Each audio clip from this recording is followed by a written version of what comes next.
Okay, hello. Hello, hello. Alright. Alright, we are here.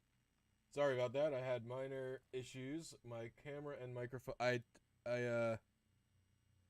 I took my computer apart this morning to clean parts of it. And because of that... I had to unplug my whole microphone and everything like that.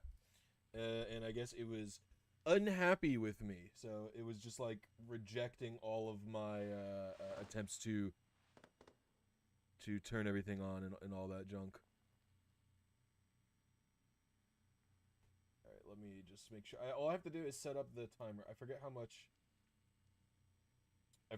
time was left yesterday, so we're gonna do that. In fact, what I'll do right now is I'll turn on online mode.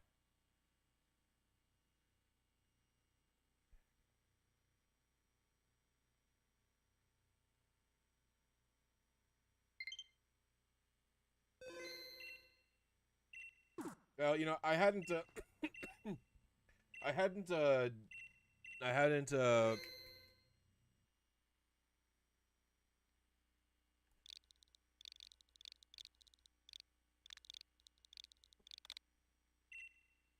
I'll do the invite others now, so people can trickle in as I'm finishing the setup here.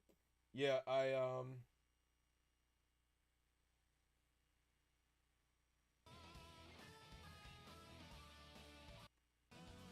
hair looked crazy yesterday. I'm probably gonna call it for pretty much tomorrow. Alright, there it is. Alright, edit splits. I have to open my main window. 5 1544.68. Alright, there we go. And let me do my usual plugs. And let's get the music going. I don't even know. I always like to start streams with the Geo Wizard music.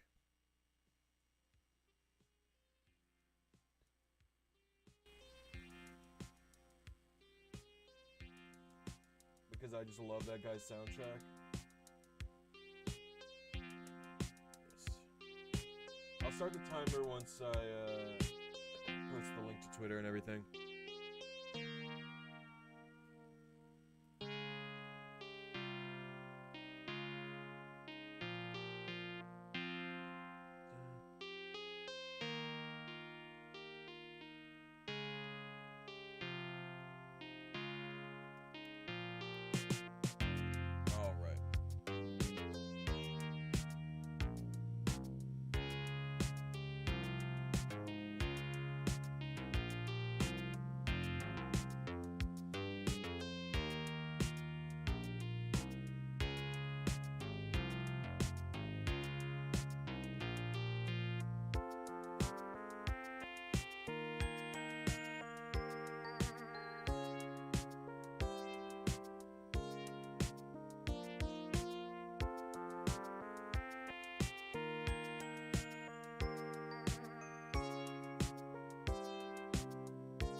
Button. I posted this.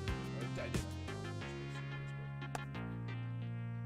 Hello. Okay. I guess we'll go with this guy. What's up, Pancake? What's up, Ultimate JD? What's up, Fateful Wings? What's up, No Signal? What's up, Tankers? What's up, Blurn? What's up, Silky Robos? What's up, Mr. Fire? There we go. They were all in there.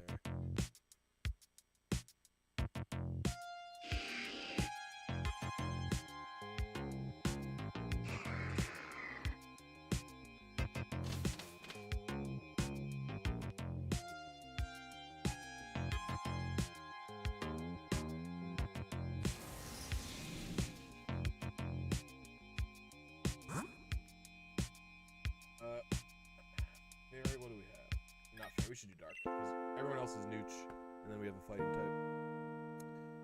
Alright. I'm quiet compared to the music.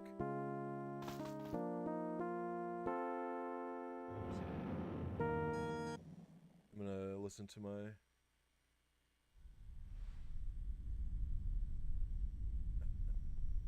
I'm gonna close the desktop audio.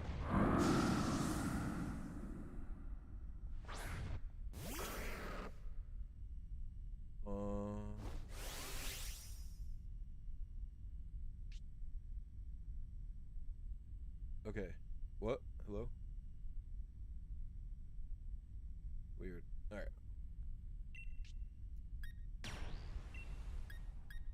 Yeah, there we go. Alright, what I'm gonna do is actually go to my settings. That's wrong, right? Alright. Settings.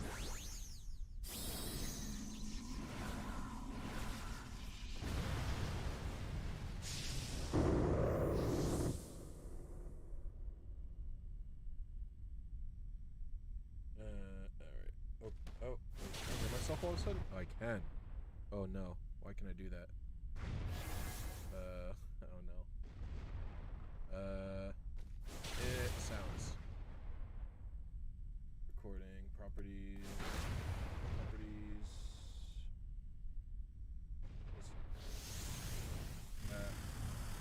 Okay.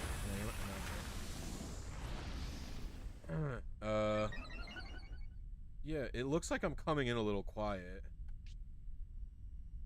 What about now? Am I peaking now or anything? Blah.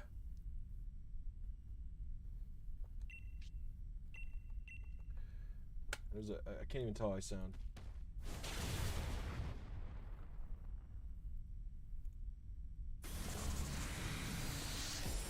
Sorry, I'm just like trying to figure out the...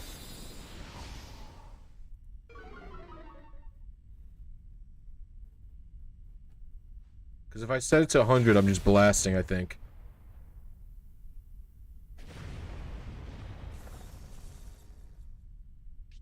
I'm peaking. 85, is this good?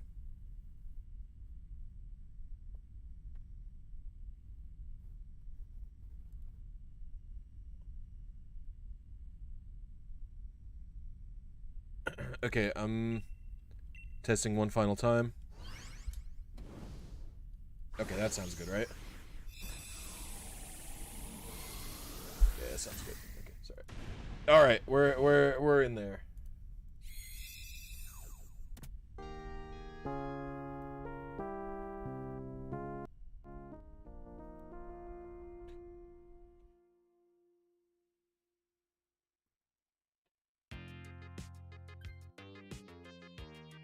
I'm not swapping. Someone else might want to take it. One of our two middle evos. I don't know.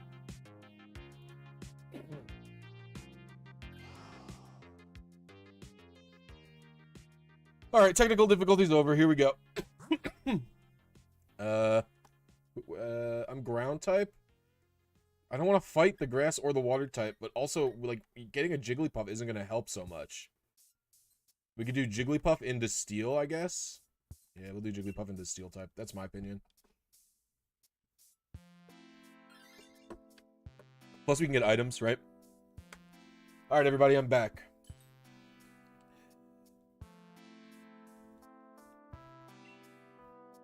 I didn't mean to click Quick Claw. I just clicked it.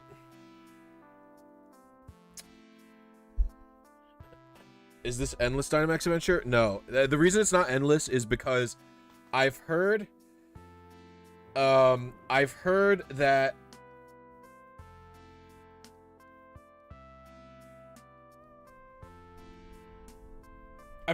Dynamax Adventures can give you the ore slightly faster that you need, but my issue with it is that I can't get it because I'd have to beat the main story. Like, in fact, like the main reason I don't want to, the thing is I don't want to beat the main story because, oh, Boomerang hits twice though, right? Yeah. But I have Iron Head. It's almost Christmas. Who's with me?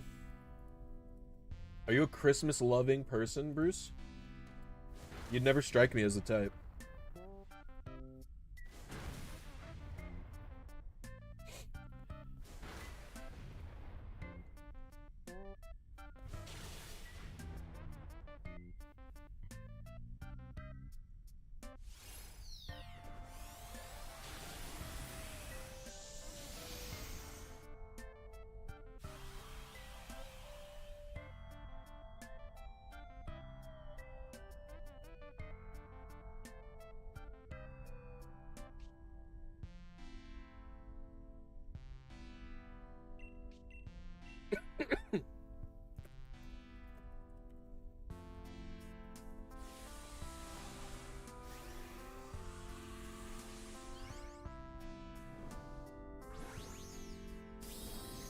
You just want to steal tree decorations from your workplace?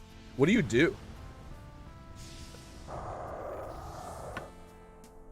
I know you're like a math person, right? You're like a math programmer person.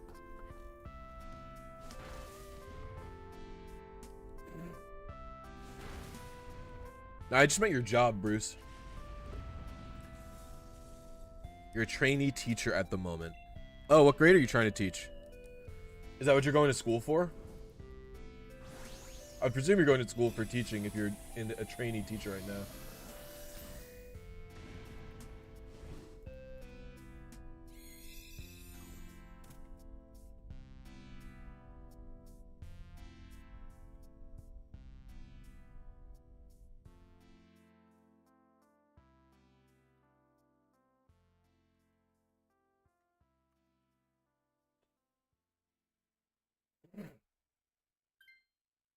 I will not be taking it.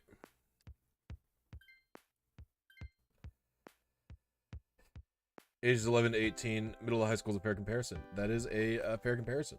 Yeah, correct. Boy, do I love this controller. Someone said that was a Swampert. Do we want Swampert? Are we risking it? I hope he can't kill me.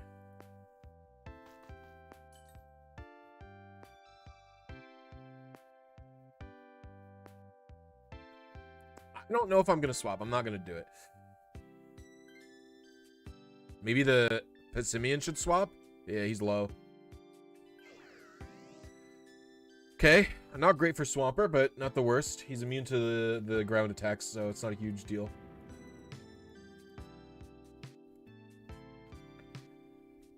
I'm doing a lot better today, health-wise.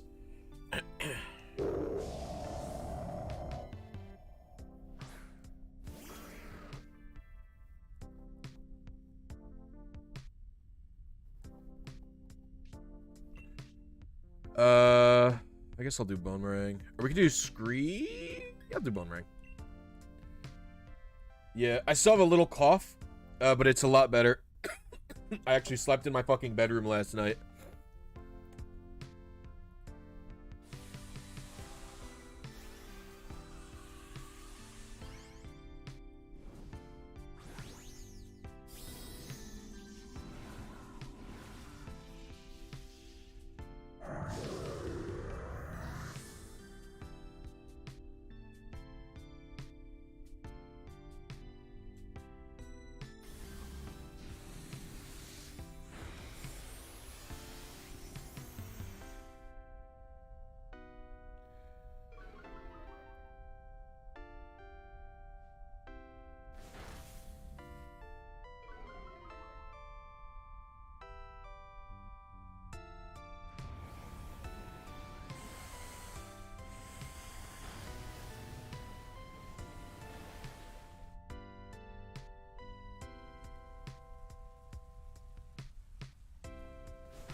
What's harder in your opinion, Gen 3 or Gen 4 RNG?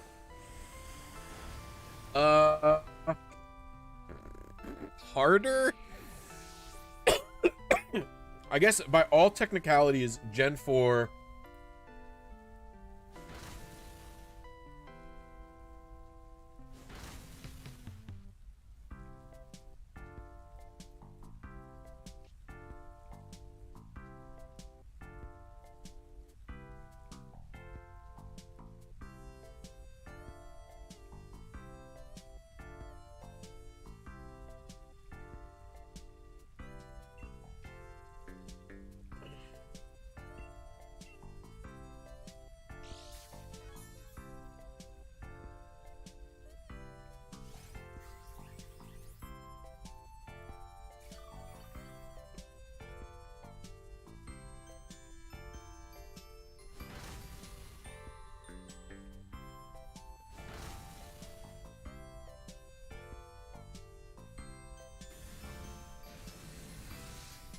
You guys should have seen how dusty my fucking computer was today. It was actually a disgrace. I turned my computer on this morning. And it was like CPU fan error, and I was like, huh. And I was like, I wonder when the last time I cleaned you was. And I opened it up, and it was just like a flood of dust. And I was like, oh.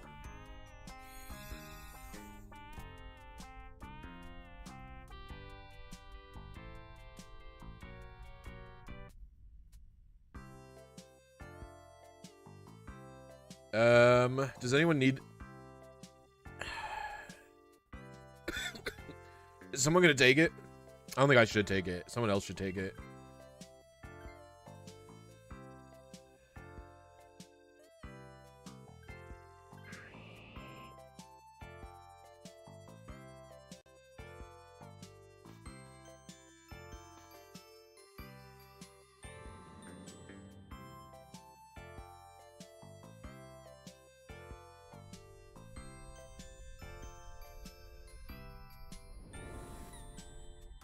Raikou.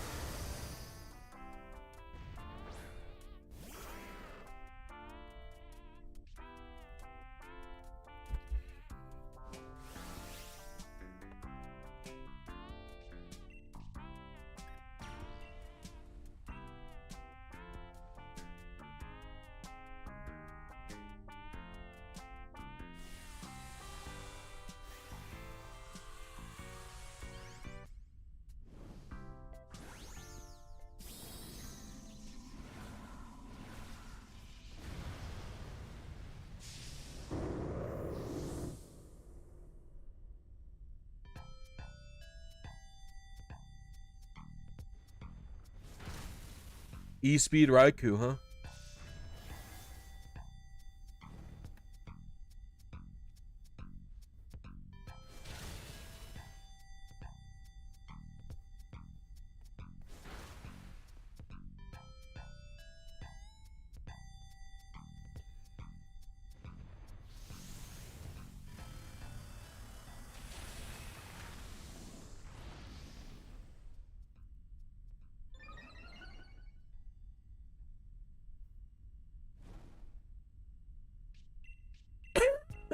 Fudge.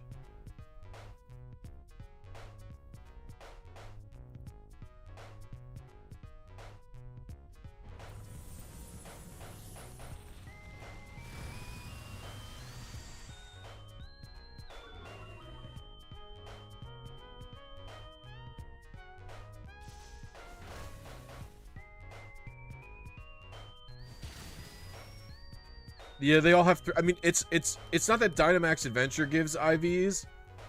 It's more that, from what I understand, it's just that all the legends are programmed to always give 3 IVs.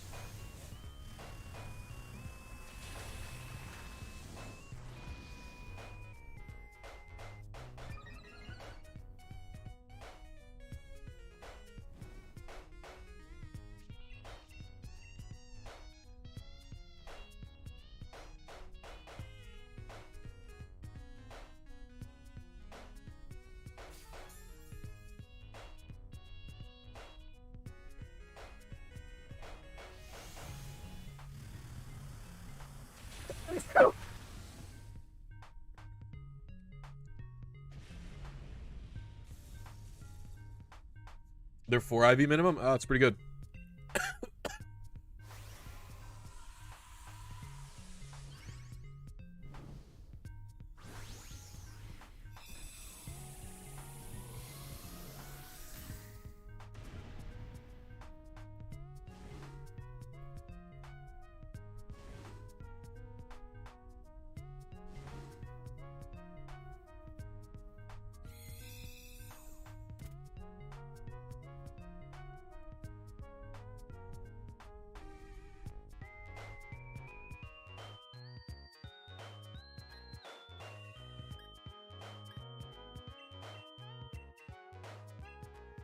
Or here we go.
1992. 1992 is the code.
Come on, one more person can get in here.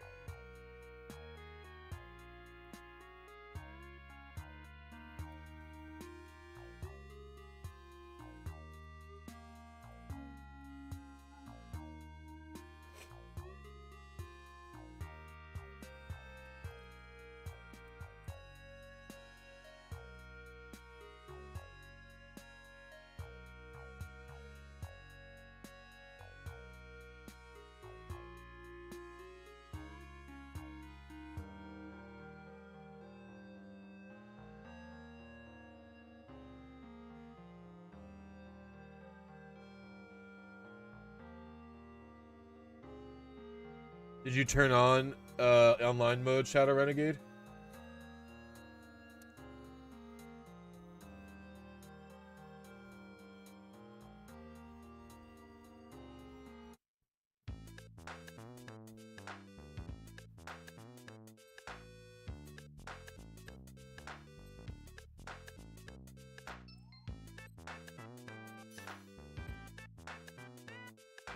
There we go.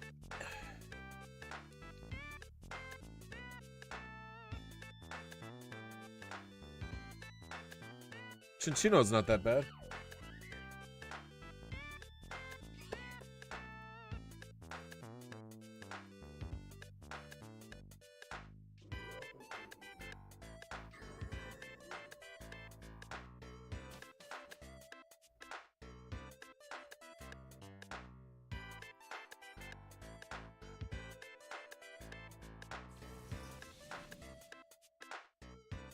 Do you stream every day? No. My current stream schedule is well, I'm not going to ghost. My current stream schedule is Tuesday through Saturday. And Saturday is always going to be like a 50-50 whether I stream or not. Let's just say I'm on the grind right now, Squid. I'm on the grind.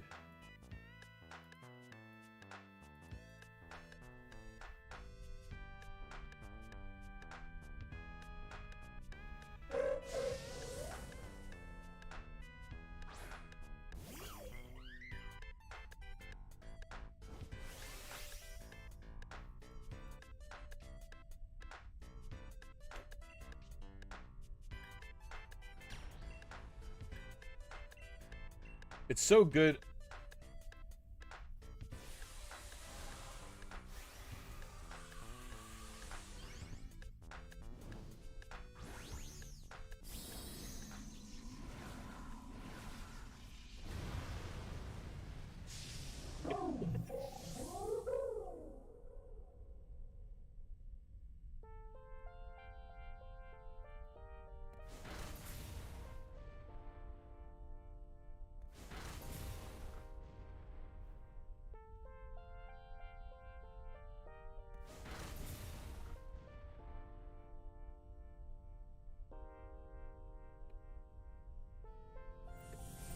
Hold to cover that up.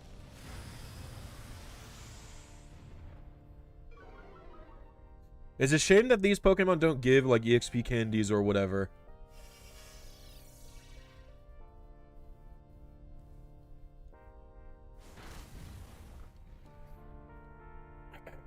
Like, because Audino would be giving me hella candies.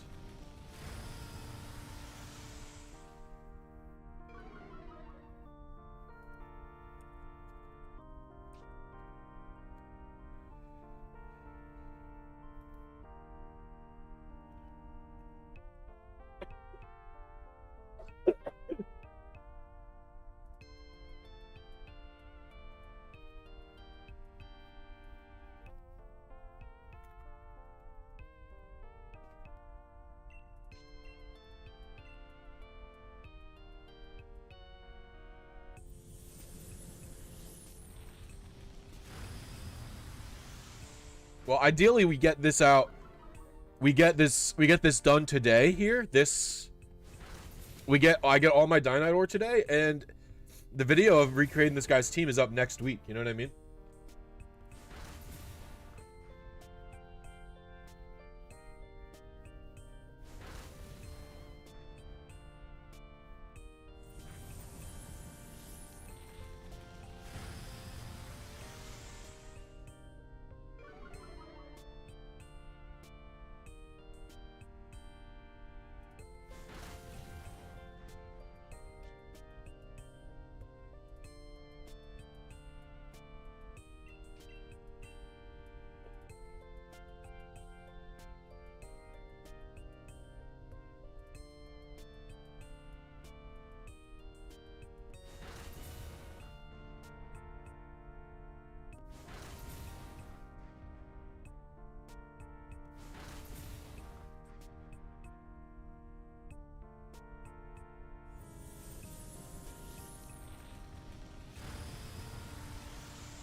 Thank you, Andres. I appreciate it. Yeah, that new frog Pokemon's cute.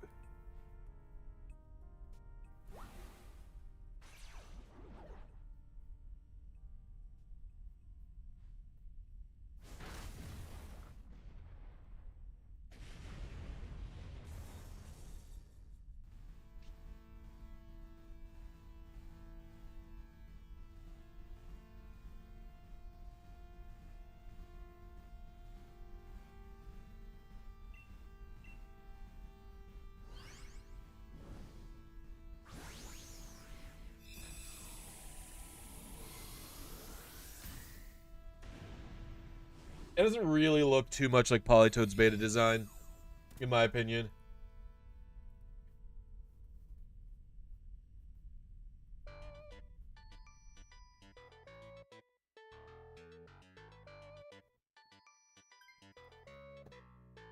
I'm not gonna take it. Someone else wants it, I get it. Really, giving up a Ranguru, would not have expected it. Alright, we could go for flying or poison. I feel no... I don't know. I feel no...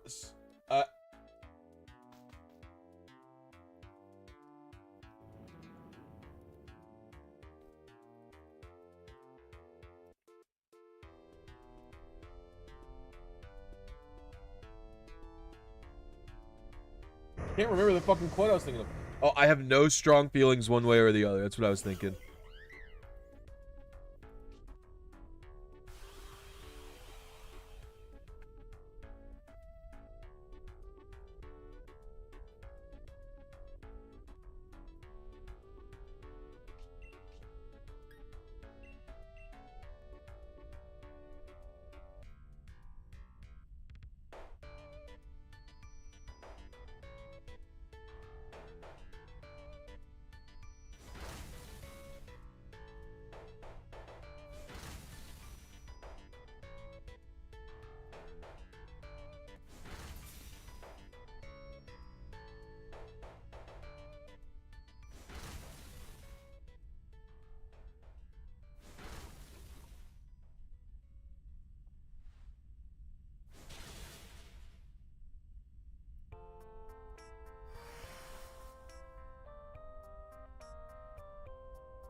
I'm doing well, John. How are you?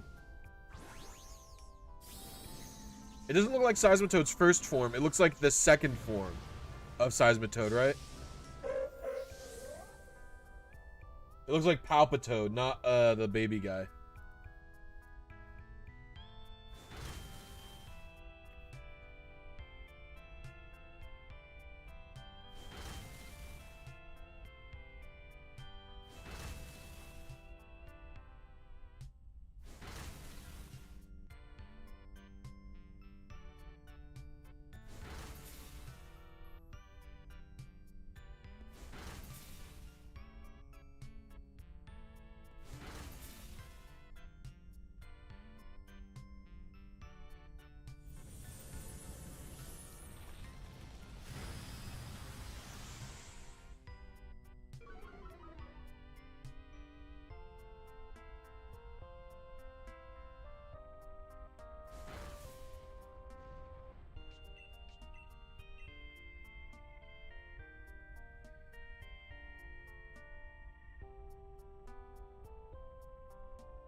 Dino's got an angry face.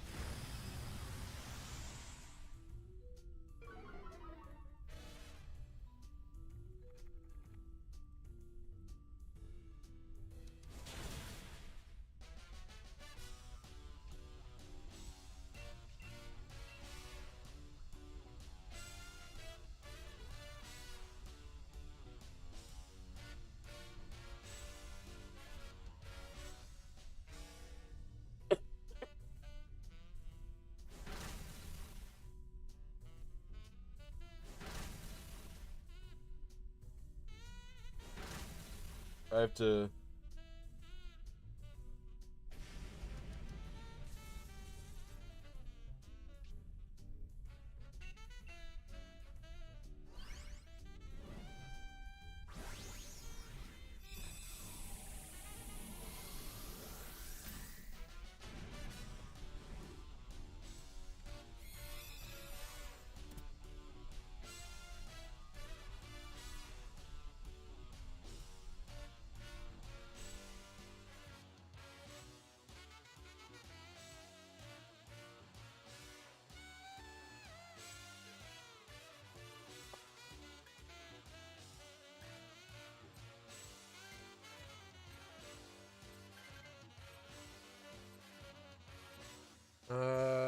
No, if he's swapping, I won't swap.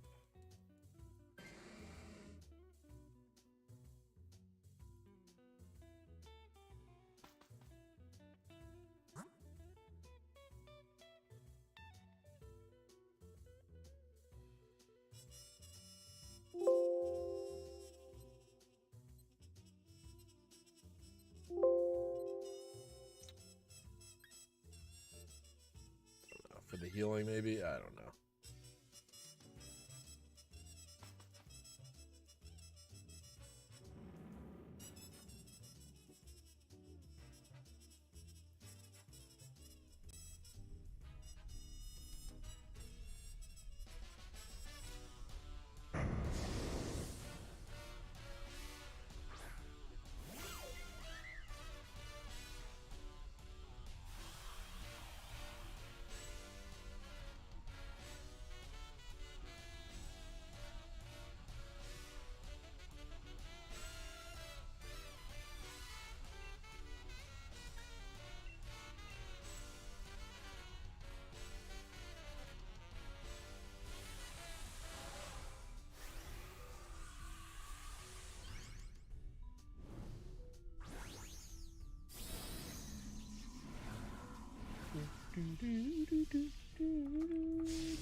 Ability patches for Thunderous and Garuki. Yes, you. I don't know. I think you have to. I think you have to have the DLC to join it.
I'm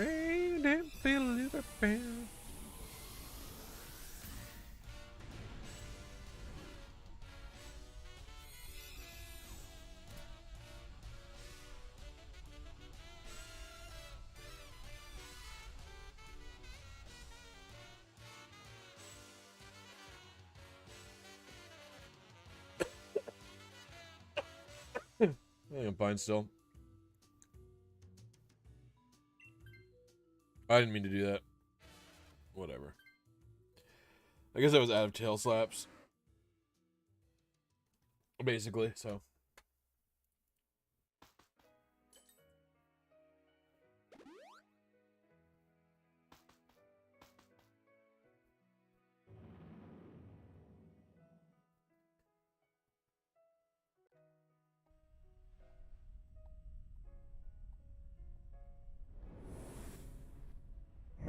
Oh, it's Yveltal. Oh, it's good that I switched, right?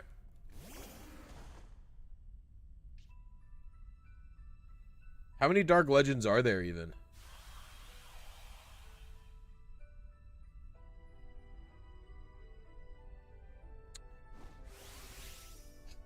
There's none in Gold, Silver, Crystal.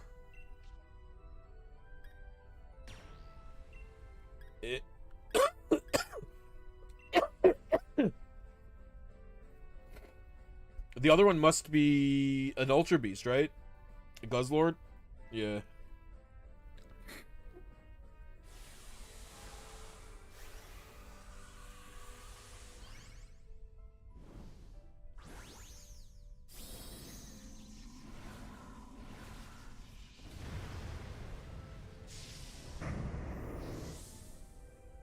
Cuter Palpitoad. It is Cuter Palpitoad. Hi, Tama.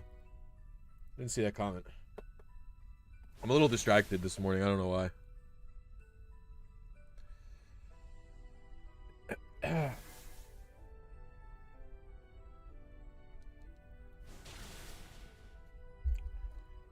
Which Pokemon are the ability patches for? I already answered that one.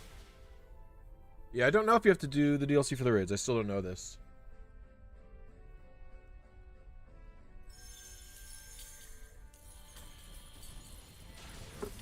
I'm out of coffee. Sad. It is a sad day for me, Blisy, who's out of coffee.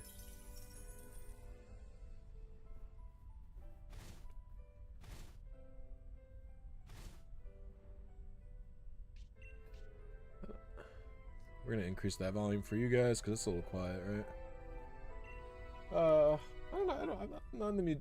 I like this music when I'm cleaning. I don't like it right now. I don't know what to listen to. I've been listening to so much Dragon Ball Z music that I don't know, like, you know what I mean? Like, I've just been at DBZ Budokai music for 10 years. Like, I've just been listening to it for eternity. So I don't even know. I mean, I like the...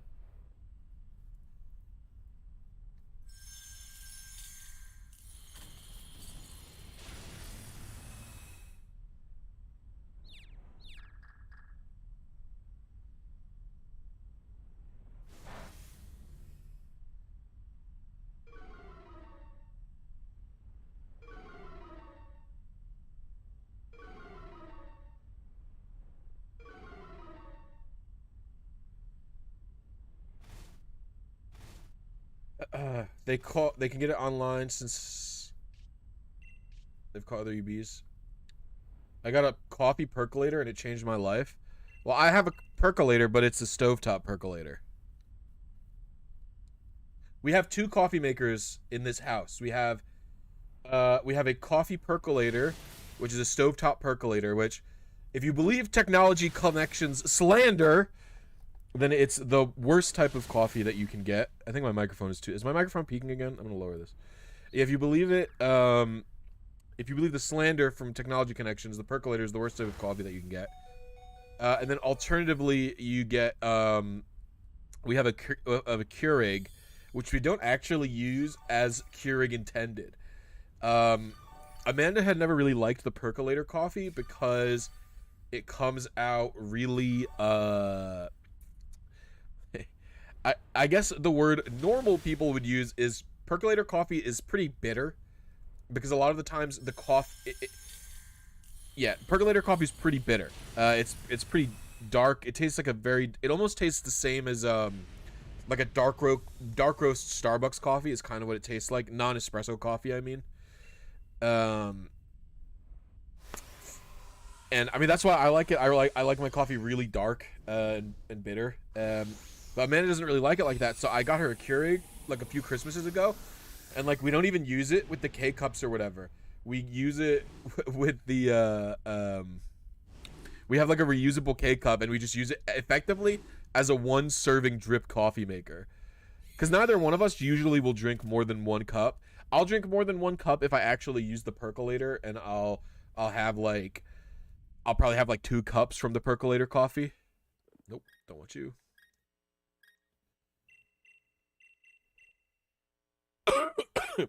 The reason Technology Connections insisted, first of all, I love Technology Connections videos in general, and I prefer percolator coffee as well. I think I like percolator coffee for a few reasons. Because 1992 again, by the way, is the code. The reason I like percolator coffee for whatever it's worth is that I think it's because I grew up with it primarily. Like, I didn't start drinking coffee until I was an adult, like an adult, not like 18 or like high school. Like, I didn't start drinking percolator coffee or in general coffee until probably, I must have been like 24 when I started drinking coffee, because I had a very early morning bakery job. And I'm an early riser. Like, you know, I'm up before I'm typically up at like 7. Man, all these Pokemon suck.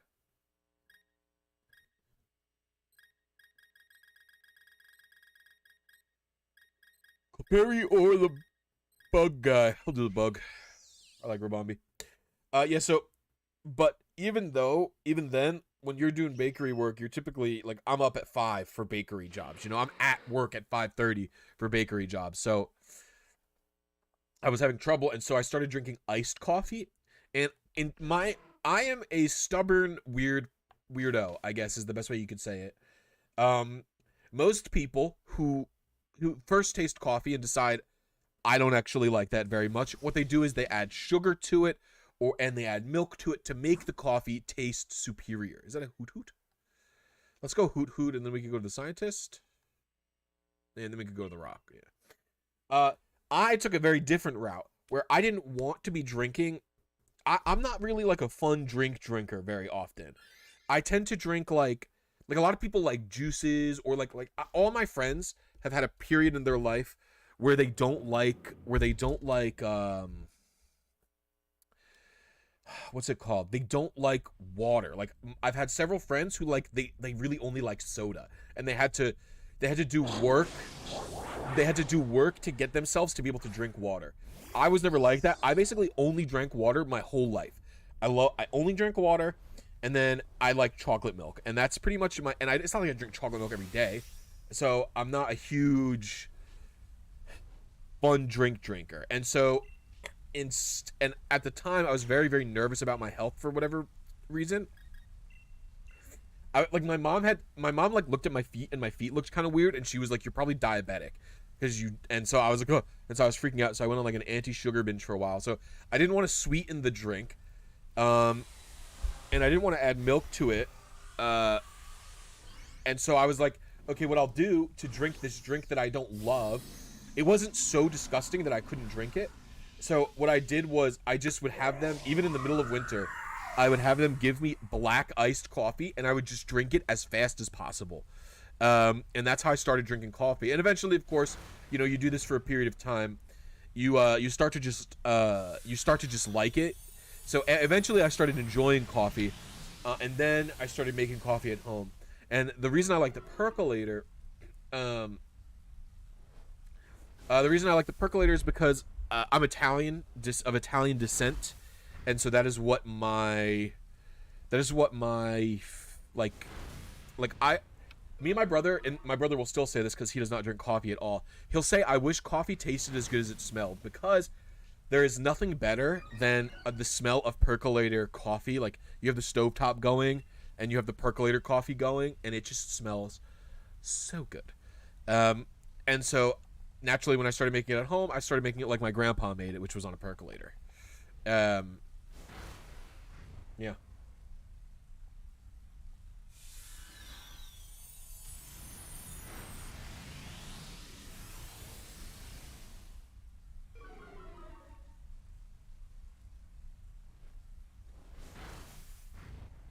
I pretty much only drink water or coffee. It's one or the other, at this point. And then I do drink other things, but they have to be like they're in season. Like I drink apple cider. I drink apple cider in apple cider season.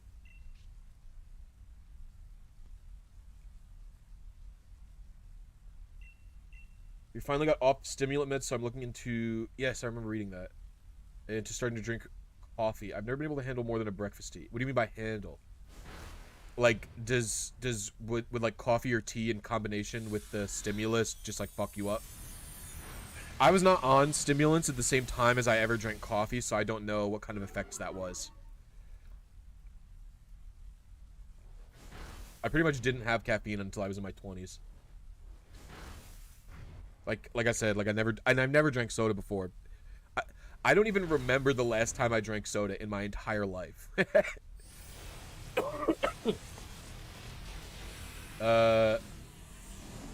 I think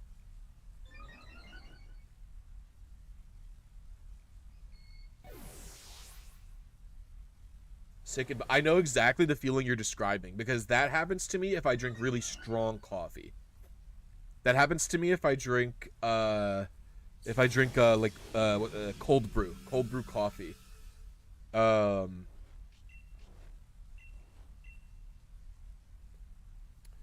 Cold brew coffee, because I remember this one time, dude, this one time at work, I was so tired. And I was going home, and I was like, I'm so tired, like I'm gonna die. And the barista, she was friends with me, and she was like, do you want the Sophia special? And I was like, yeah, what's that? And she was like, it's a full thing of cold brew with the 2 shots of espresso in it. And I was like, yeah, okay, sure, give me that. And so she did that, and she didn't didn't dilute the cold brew properly. So it was basically like cold brew concentrate with espresso in it. And I got the jitters so bad, I felt like I was gonna die. And so I got home at like 3 p.m.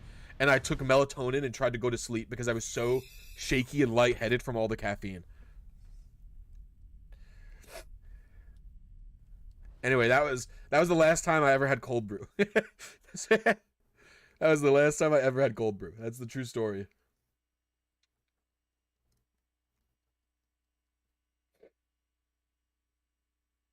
Um,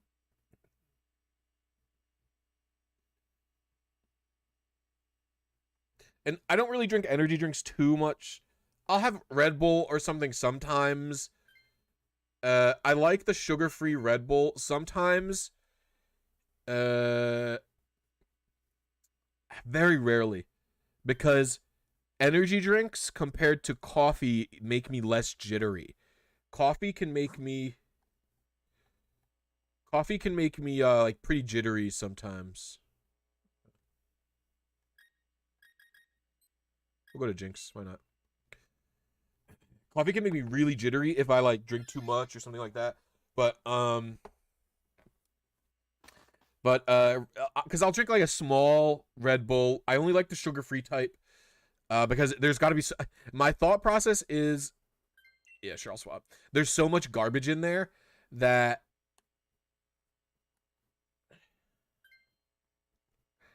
really sugary things just fuck me up. They just make me like not like just like too much, just like too many carbs. Too many carbs make me sleepy. It's like I'm not gonna have like.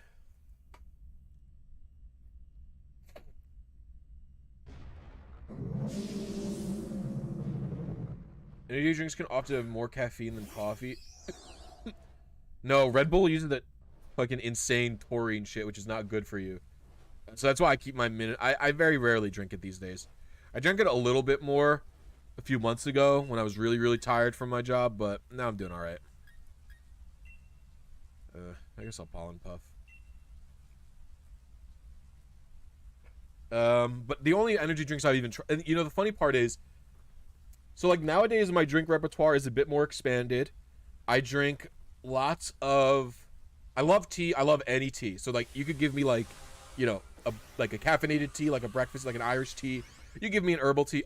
Amanda and I went to the Ren Fair a little while ago, and we bought this dragon chai tea. Oh my gosh, that was good. So I love any fun kind of tea. And then on top of that, I love any, I love like,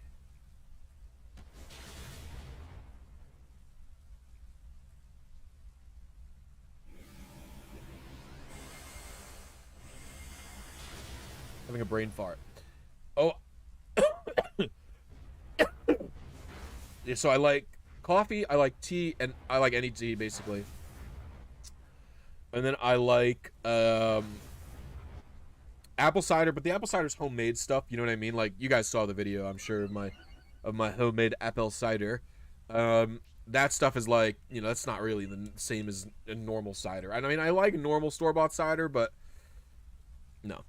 And then I like what else do I drink? I drink. Oh, I love kombucha.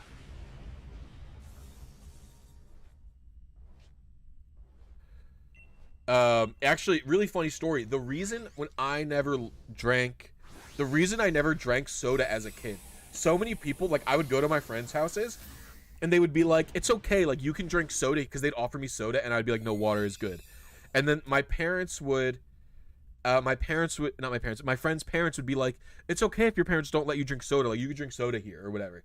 And I was like, no, I don't like soda. And the reason I didn't like soda was always because of, the reason I always didn't like soda was because I didn't like the carbonation. But I got over my dislike of carbonation, but I've still never drank soda. Pretty much for no reason at this point. So, kombucha has always seemed interesting, but you're afraid to try it? Well, why are you afraid to try it?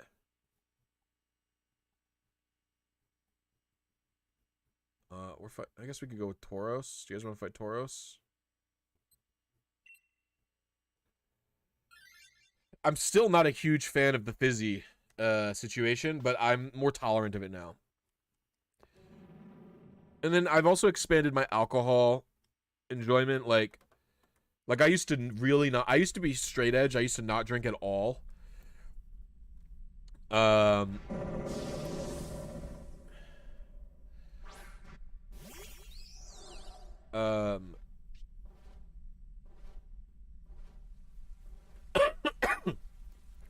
Yeah, I used to not drink any alcohol at all, and now I will drink. Like, and like my favorite is probably rosé. I'm a big rosé fan. Yeah, I like rosé a lot, or like scotch, like just like hard scotch.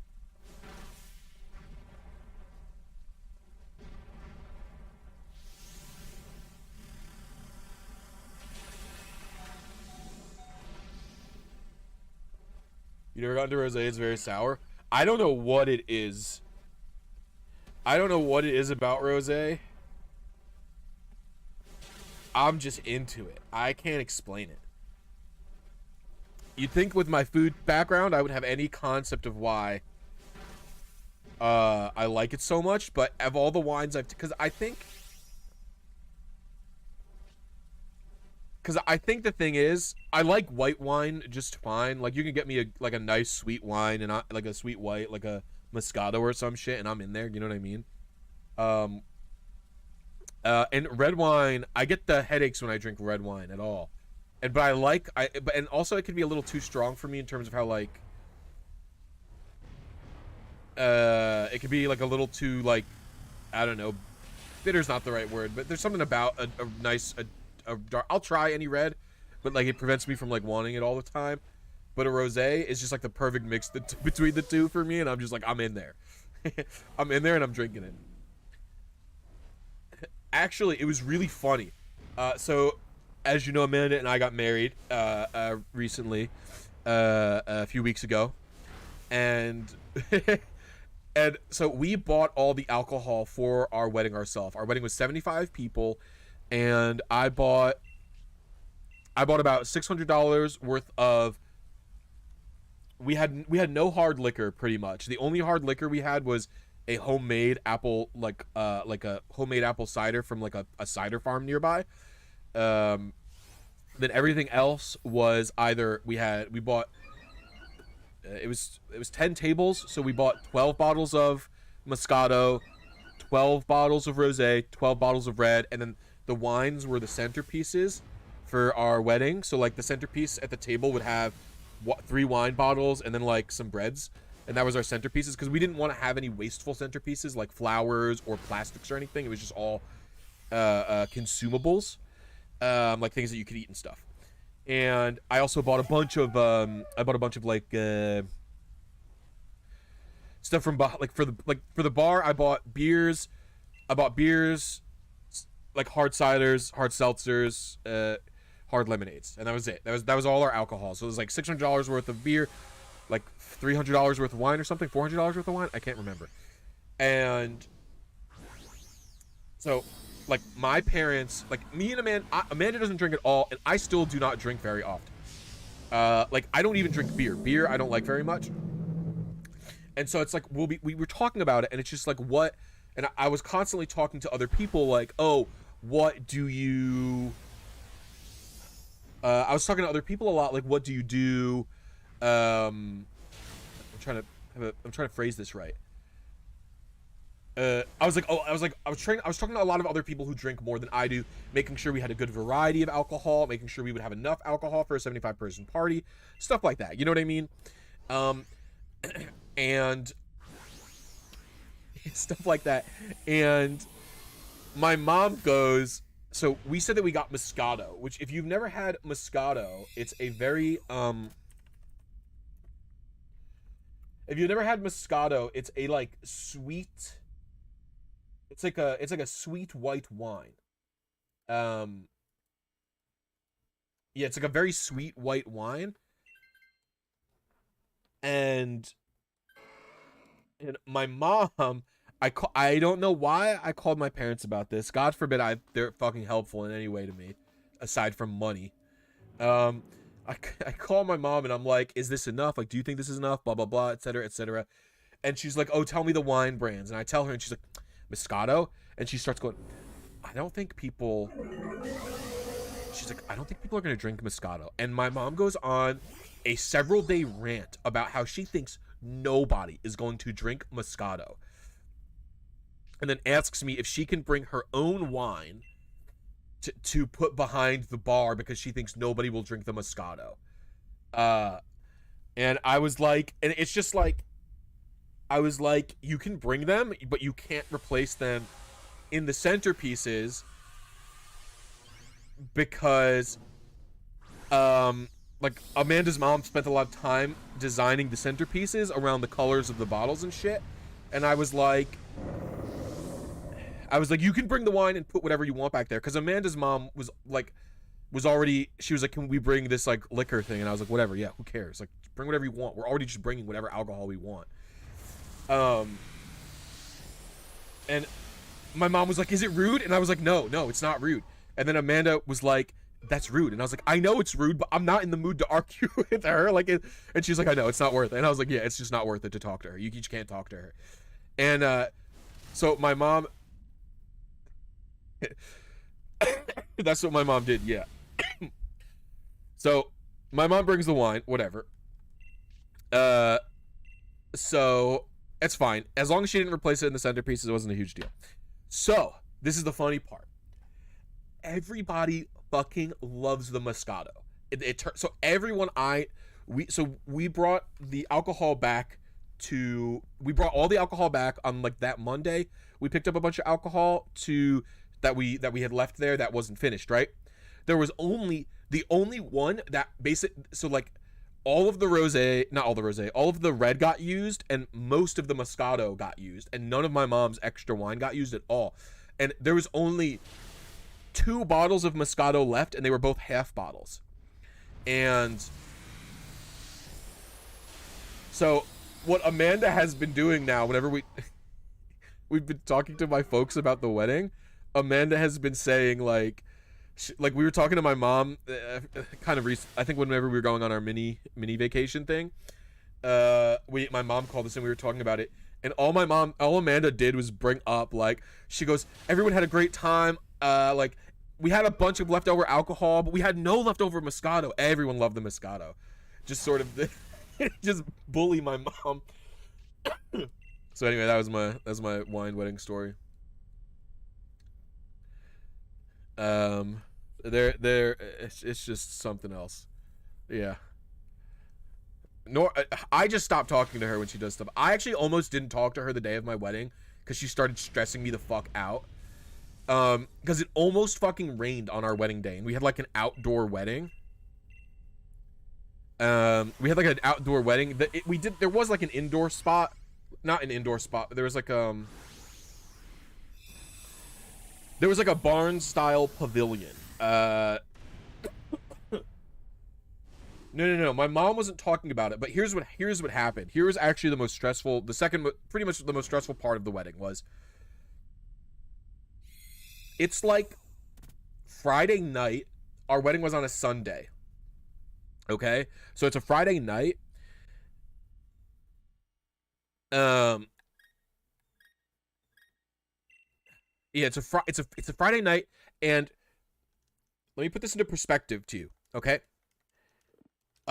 You guys all know Papa Hefe, YouTuber, streamer, etc. Good friend of mine, and you guys also know Yog, Yog the Legend on Twitch, Yog420, whatever he's doing now. You all know him as well. Both of them were coming to my house on Friday. I picked Hefe up. I had to go to Newark Airport, an hour away, to pick Hefe up because he had no car and he wasn't going to drive here from Michigan. And he was like, oh, and I was like, I'll drive you. I'll pick you up. It's not a big deal. So I picked him up. And then Yog was coming to my apartment. I was meeting Yog for the first time. And then I was also meeting my groomsman Blake for the first time. I've known him since I was like 13. And he lives in Florida. Oh, there's no music playing. I don't know why.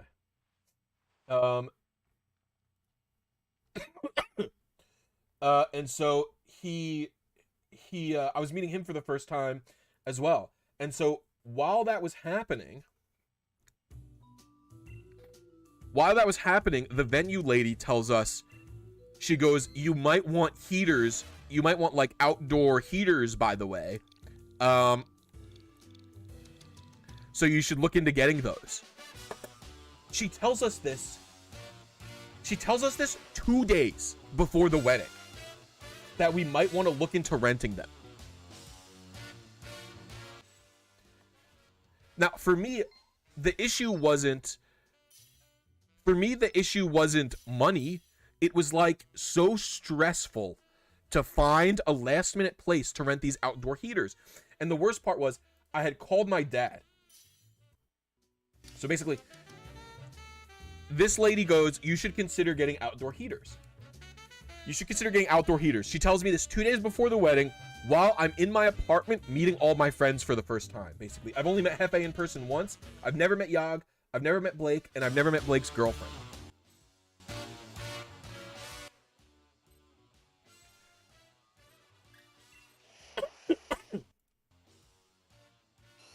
Like, I've known them all online, of course, but...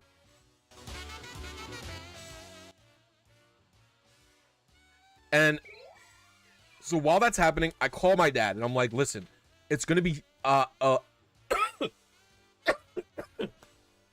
it's going to be like 70 something. It was like 72 the day of our wedding. Do you think I need heaters? The venue lady said, you should look into heaters. And I was like, I'm going water. And the venue lady was like, she's like, you might need heaters. And so I start stressing the fuck out. And my dad is like, if it's gonna be, he's like, let me check the weather. He looks at the weather. He goes, it's gonna be 70 something. I don't think you need heaters. I'm like, good. He texts me. He goes, your mother overruled me. She thinks you need heaters. And I was like, but this was like several hours later, and it was like Friday night, and I'm like getting Indian food with all my friends, and I'm like, I just tell him, I'm like, I can't do it. I can't deal with it. I have no way. There's no way we're going to find heaters tomorrow. This is impossible. And my mom was like, no, you need it. Your grandparents are going to need it. And I'm like, it's going to be 70 degrees. And I just tell my mom, and I'm like, if you want heaters at my fucking wedding, when it's going to be 70 degrees, you can handle it. I'm not doing it. Like, I just like freaked out. I was panicking. I was like, I can't handle this. I have all these people here. Like, tomorrow we have to do the rehearsal.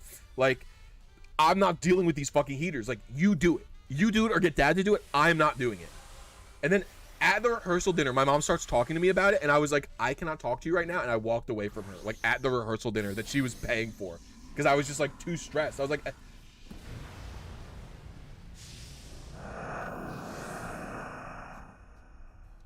Anyway, that was my stress about the heaters.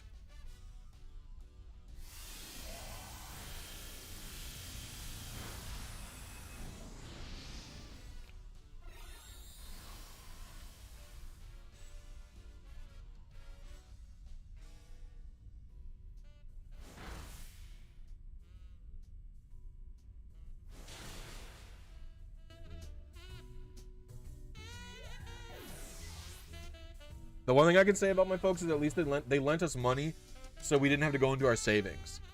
Because we were going to go into our savings to pay for the, like, $10,000 of the, $10,000 of the catering or whatever the fuck. But my dad was like, he was like, we'll loan you the 10K and you can just pay us back however much you want, starting in 2023. Like, pay us back monthly. And I was like, okay, that's fine. That's helps. So he did that. So it's like, we have like a no interest loan on it, which is nice. Which is slightly better than, you know, just going into your savings. How many more Dynamax adventures do I have left? You know, I don't know off the top of my head. I'm not interested in this time. I do have a song that I know I want to listen to, though.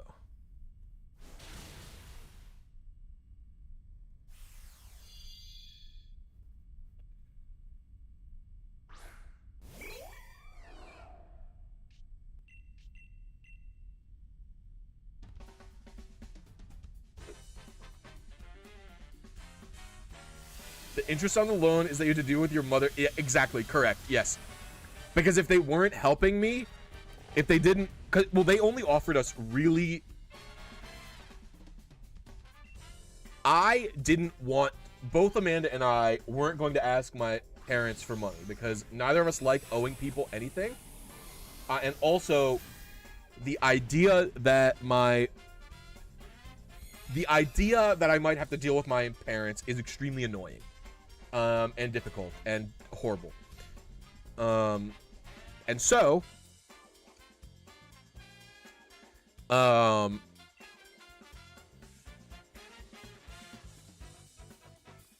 we basically didn't. But then, like, the week of the wedding, my dad, like, came up to us and offered us. He was like, do you want that? And I asked Amanda, and she was like, they offered it, it would be helpful. And we were like, okay, fine, we'll take it. But at that point, now they were part of helping out the wedding, so I couldn't, like, we basically had to entertain them on some level. Like, it'd be fucking mean to not entertain them on some like, yeah, because but that basically not taking help. We did try and avoid taking any help at all, and we could have done it without help, but it does make it a little bit easier in terms of like financials or whatever.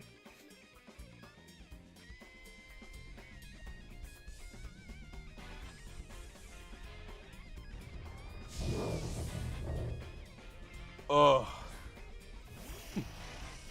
And they are just people I'm so bad at communicating with. Like, I don't even know if it's a bit, like... Yeah.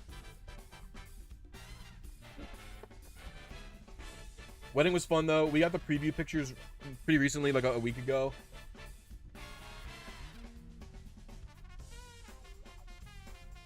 Yeah, we got the preview pictures, like...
Watch this thing have guts.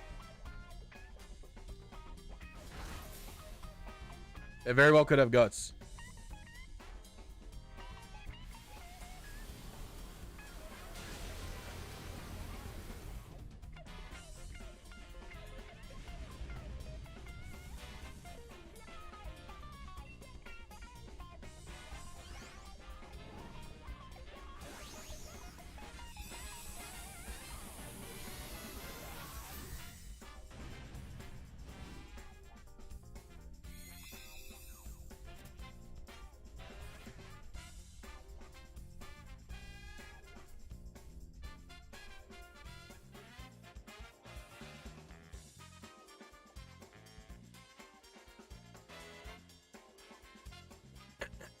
It did have guts.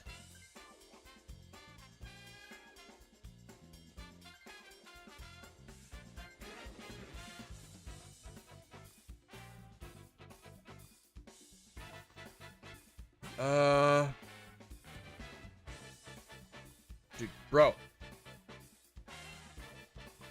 I'll put my guess for the heal. The population is taking a rampant hit from shiny hunters, yeah. I forgot, you said you were playing sword, right?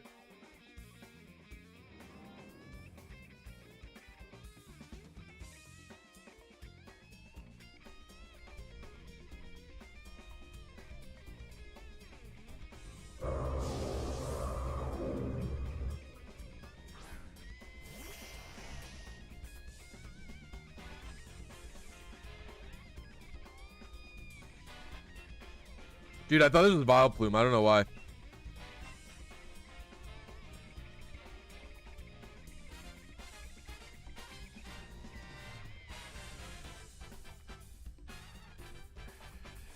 Ugh.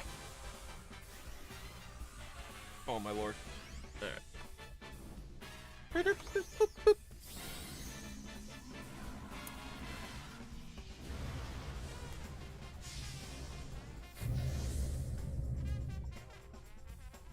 Oh, I gotta stretch my leg.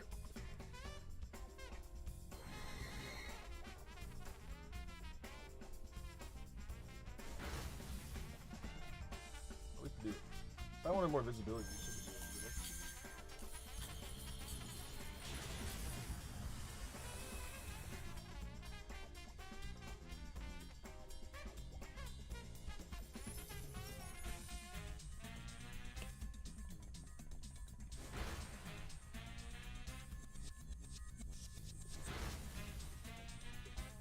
I really like Cradily. Cradily is one of my favorite fossils, I would say.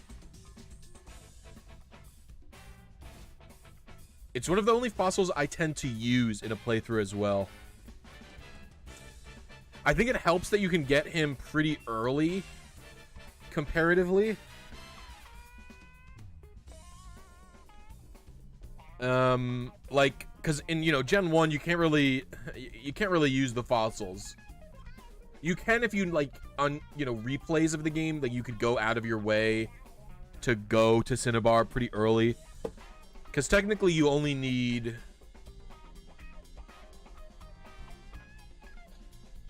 You really only need 3 badges to get to Cinnabar. Is that right?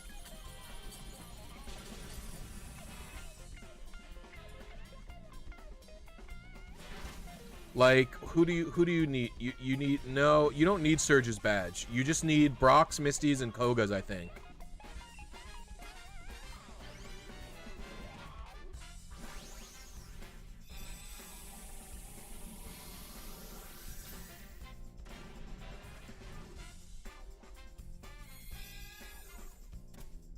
So, but I mean, you know, no, typically people aren't going to be, you're not really going to be playing the game that way typically, right? Like most people aren't going to be going to get the fossil by then. I think I'm going to take it.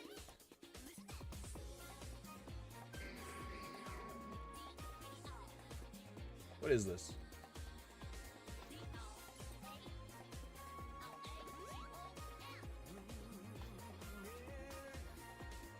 Kyogre, maybe? Let's listen to some butt rock. I very much want to listen to Burning Rangers now. That song is kind of like butt rocky.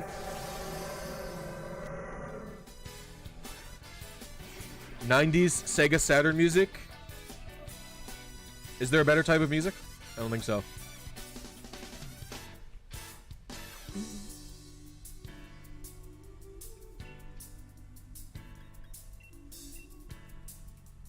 This song isn't even butt rock. I don't even know what you would call it. It's just good. Oh, I don't like the Japanese version as much. Hold on. We'll play the English version. It's better. I picked the wrong song. Here we go.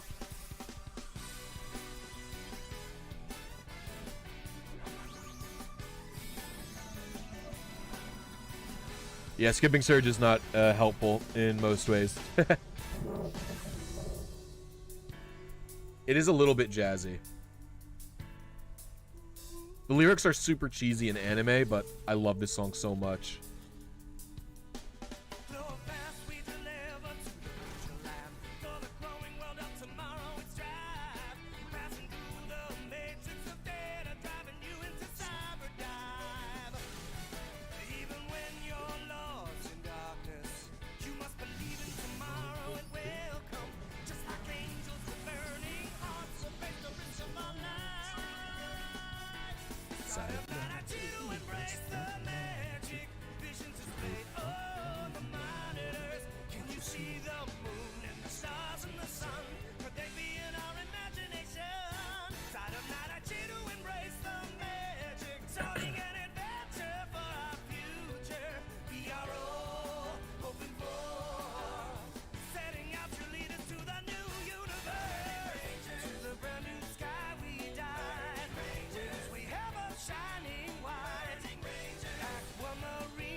They made this instead of a Sonic game. It's so funny.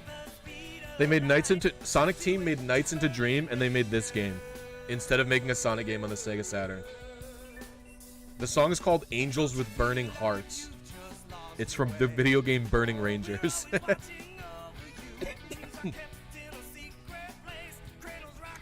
I found out about it because the Pokemon YouTuber... I found out about it in like 2008.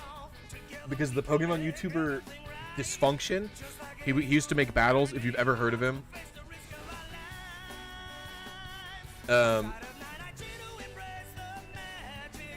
He had this song in one of his videos.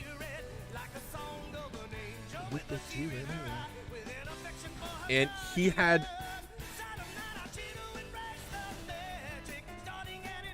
this in it because this song is in Phantasy Star Online. Maybe it's Phantasy Star Online 2, I can't remember. But it's in one of the PSO games. Or it might be like Phantasy Star Online Expansion 2 or whatever for the GameCube. It's in there as like a mission.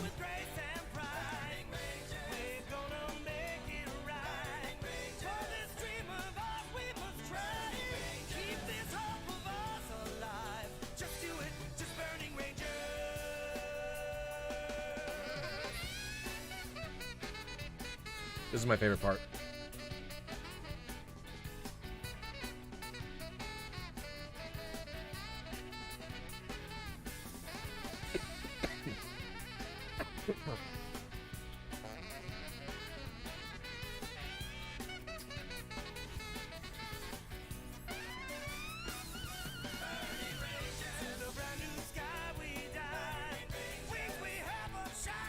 The only thing you would maybe even know Dysfunction from these days is Maryland had a video where he battled Dysfunction. That's the only reason I even found out about this guy.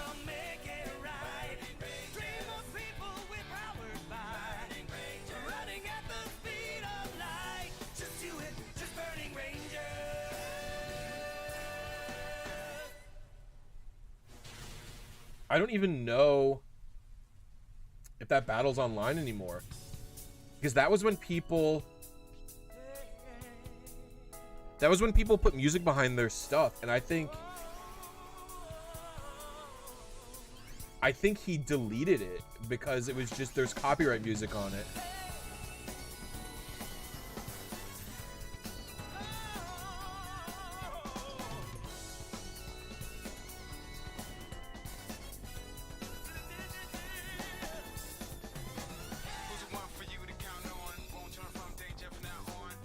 We'll leave this song playing too. I definitely don't like it.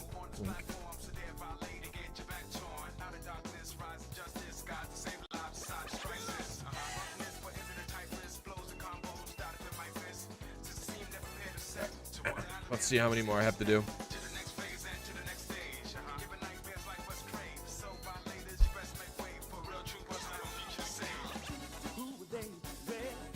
I need to do 6 more. All right, grind away.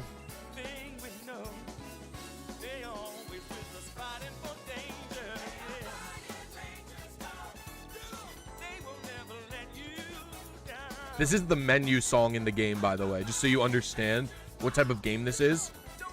This is like when you're selecting your mission.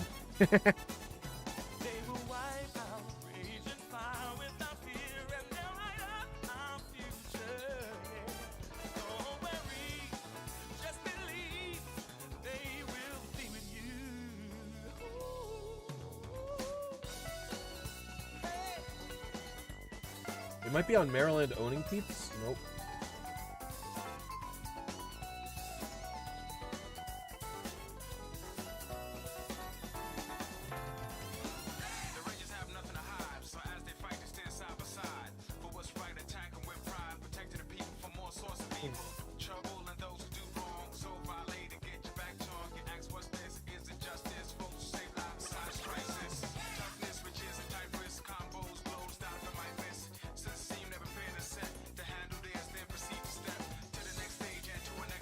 $19.92 is the code if you're interested in joining up.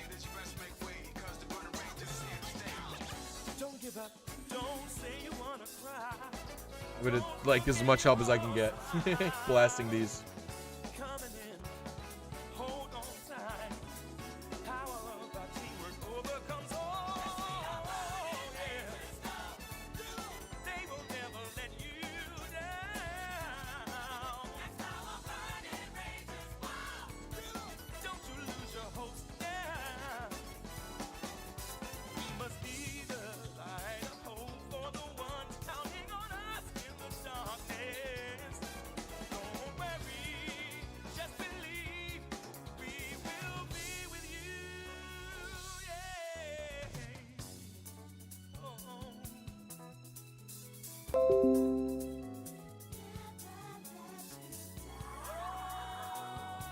It might be. I think these... I don't know if these singing songs are the same as... Let's see.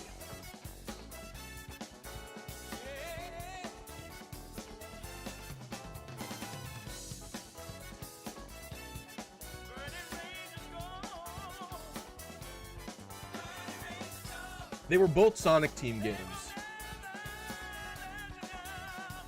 Yes, two of them are the same, Tama.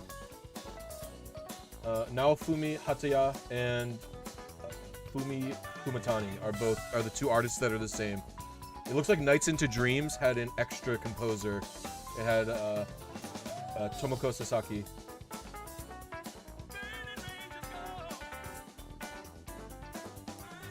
Well, it's hard to not take this.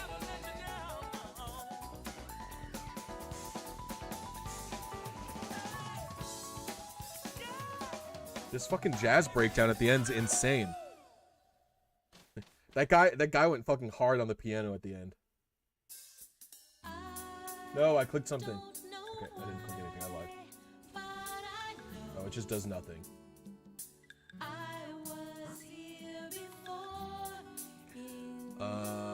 It's a Skarmory. I would like to fight Skarmory. Is that Skarmory? Looks like Skarmory to me. It also kind of looks like that beta Bayleaf. You guys know what I'm talking about?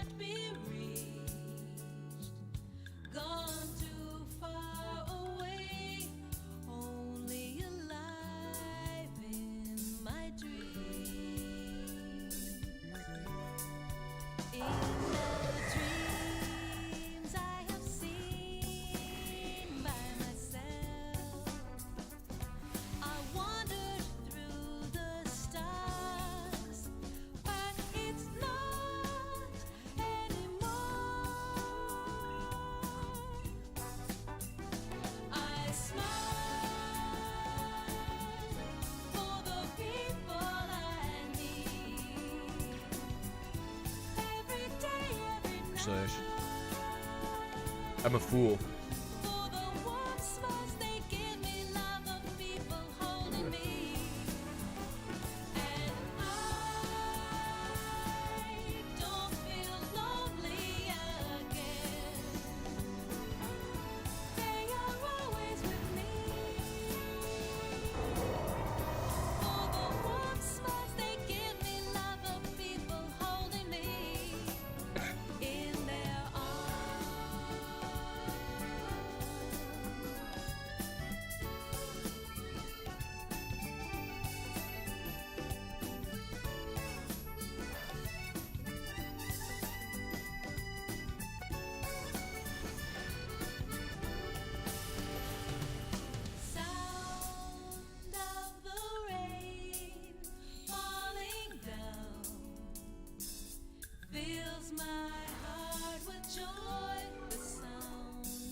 Uh-oh.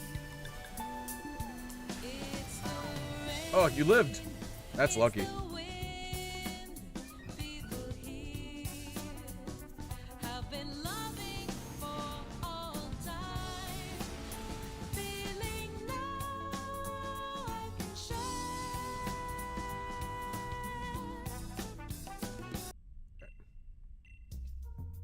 I don't like this song. I don't like this one that much. It's okay, it's just not good listenable. Ooh, I like this one. Lower the volume a little bit. It's not as much of a bop. It's just like a good soundtrack song. Grind's going well. We need to, including this gauntlet, we need to do 6 more. Might want to take that one, Halucha.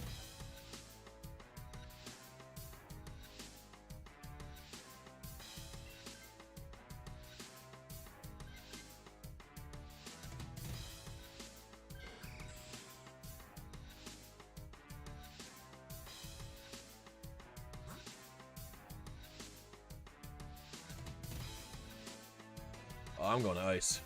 Don't know about you fools.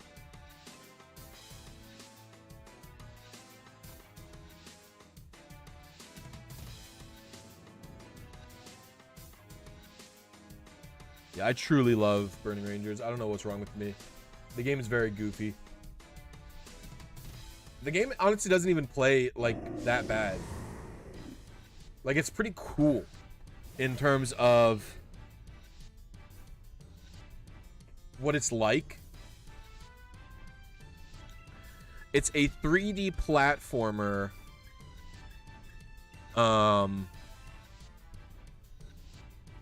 It's procedural, so the levels are different every time you go through them. And there's no mini-map, but there's like voice control. So you can hit a button to get to your like comms officer, and she'll be like, there's a door coming to the left. Hit the button. And then your goal is to explore the level and rescue as many people as you can while putting the fire out. That's pretty much your goal.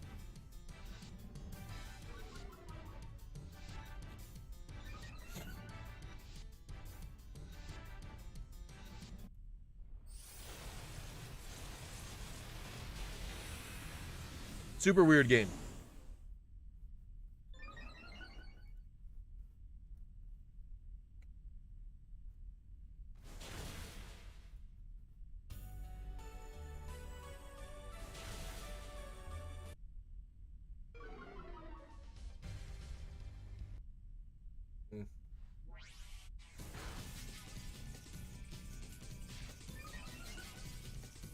The rest of the soundtrack isn't the most listenable.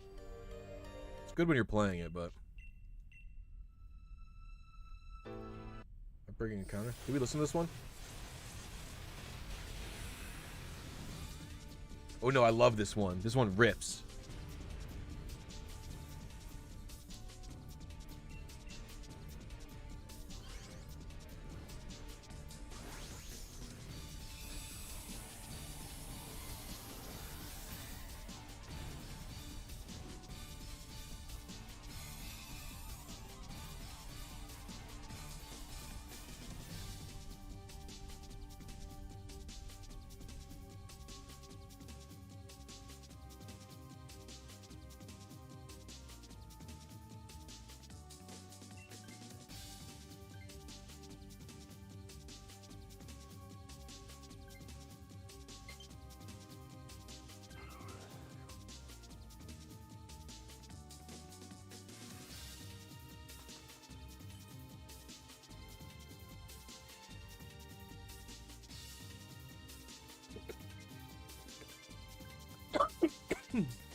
Maybe we do steel's kind of risky for you two.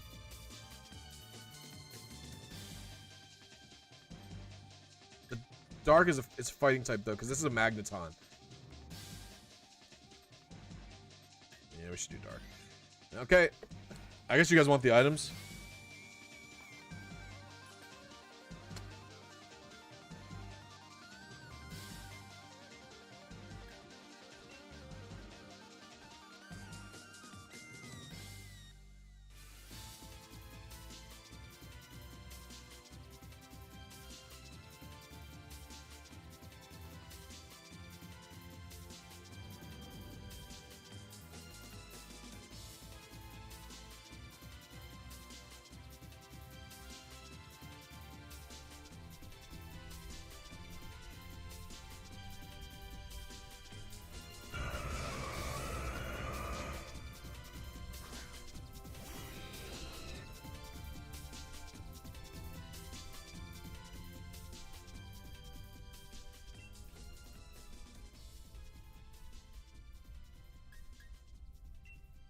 Alright, we're just gonna go all out with close combat, see how that goes.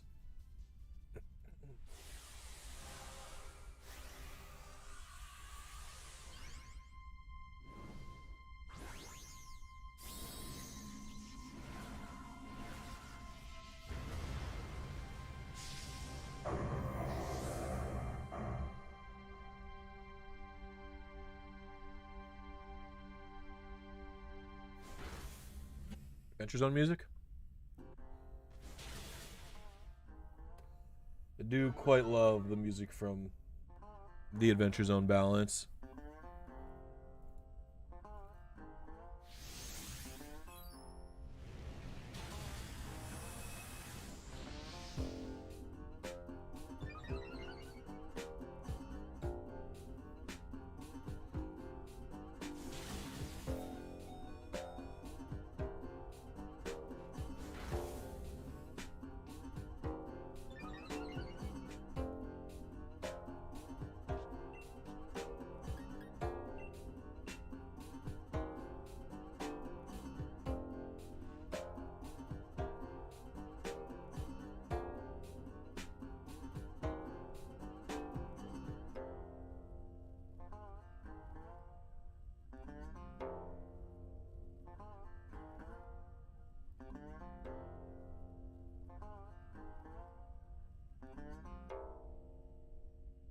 What's up, Your War? How you doing?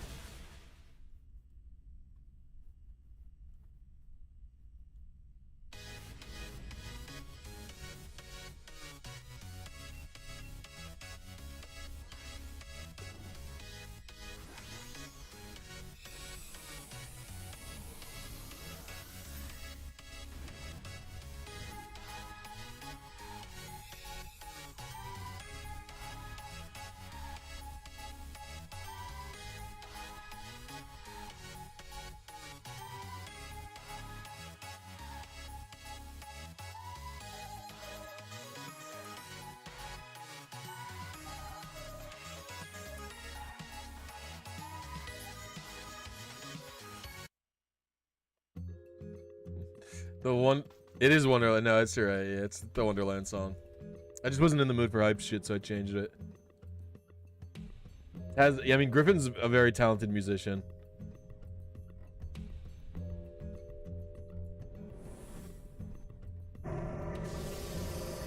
Well, this is gonna be problematic for me.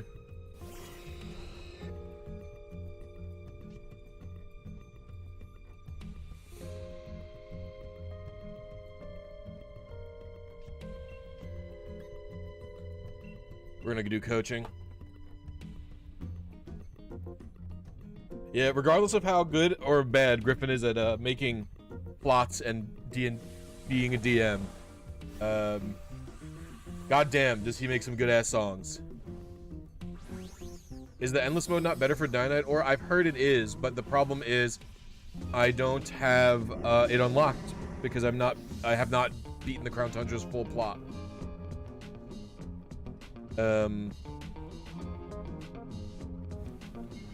Balance was good. No, I liked the whole of Balance. I mean, yes, the ending has been great, but it's so the rest of it is so good it doesn't really matter that much.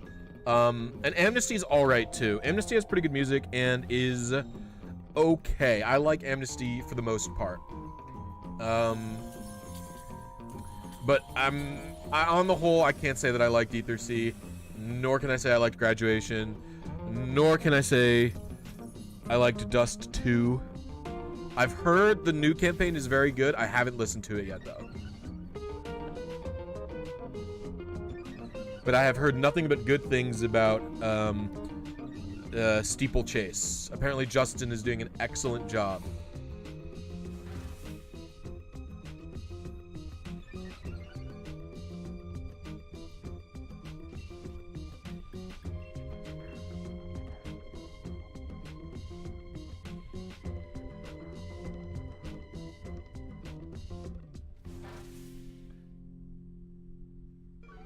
Song's so good. What other songs do I want to listen to?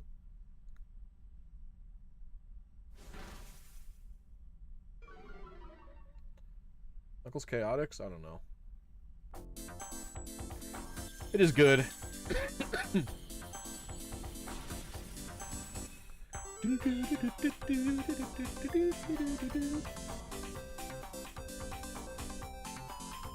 Dude, Pecco's theme is copyrighted, man. Pecco's theme is copyrighted. I can't play it, dude. I get copyrighted for playing Ping Pong the animation music. Yeah, it's so sad. I love Ping Pong music. I love all of Ping Pong music. I love Ping Pong. Ping Pong is one of my favorite animes. If you've not watched Ping Pong before, you must. I consider it a must-watch. Ping Pong is also not like normal anime, so it basically doesn't have. It has it has basically none of the awful / weird tropes of typical anime. Like, it doesn't have any of like the weird, like, perverted stuff that all like even animes I truly love have. Like I love Gurren Lagann, you know what I mean? And it's just like there's too much. There's like a lot of weird like like pervert shit. It's just like you just have to look past it. Ping Pong doesn't have any of that bullshit.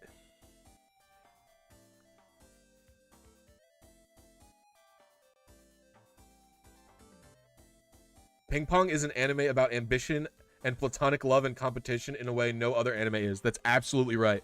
Ping Pong is about two young athletes trying and their struggles to be motivated and want to be good and want to help each other out. It's just an extremely emotional, resonant story for me specifically.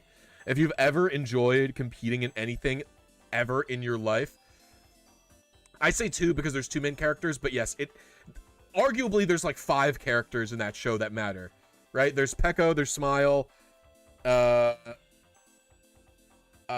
there's the dragon, and then there's I have to just say China. I can't remember his real name. And then those are the 4 main characters for the most part, and then there's like you have the guy who beats he's like the lane player. He plays like he hits it up to frustrate Pekka. I forget his name. And then also there's also the guy who quits and journeys the world is like a weird tertiary character who's like a really good character. He's one of my favorite characters in the show because I've been there. Where he's like, I traveled the world to see what I loved. And it turns out I just loved ping pong. God, I fucking love ping pong, dude. Because I've been that character. Dude, I've traveled the world to play, to do other, I've done other things. It just turns out I just love what I love. You know what I mean? I don't know. That's a good ass show. Come on, one more. We need one more. 1992, one more.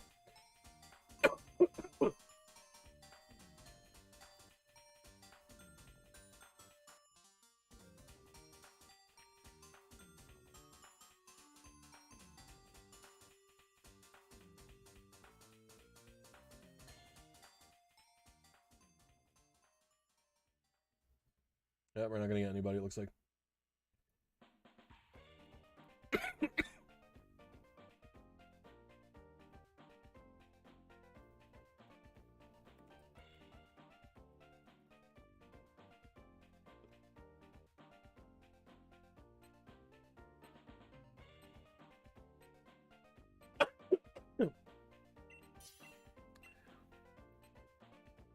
We had a choice of ping pong or Tokyo Ghoul, and of course Tokyo Ghoul won. Yeah, Tokyo Ghoul is one of those super popular things.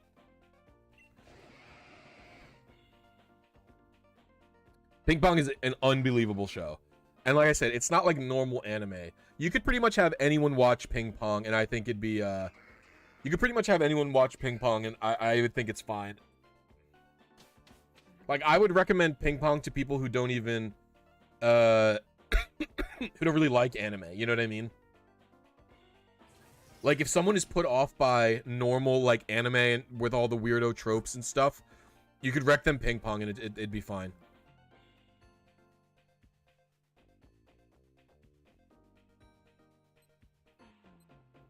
I don't know who that normal type is.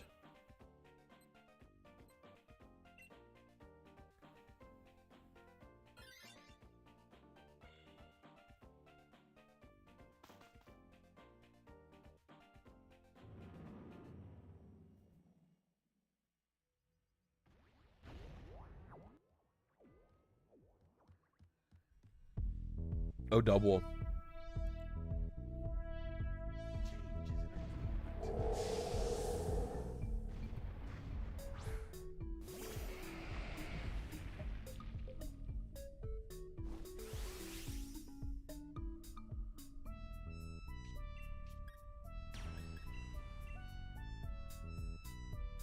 Dude, I'm not in the mood for any music right now. I don't know what it is.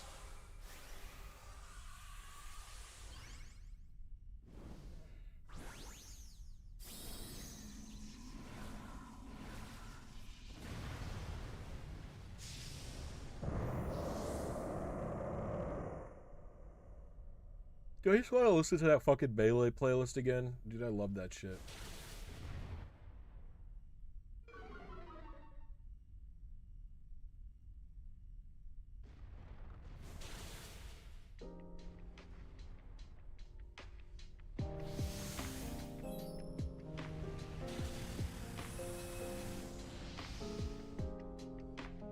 Couple of Chunks Evolution is better than Double. This Pokemon really falls short for me. Yeah, Double's not like anything amazing. I mean, I like how Double looks. It's just not a very good Pokemon.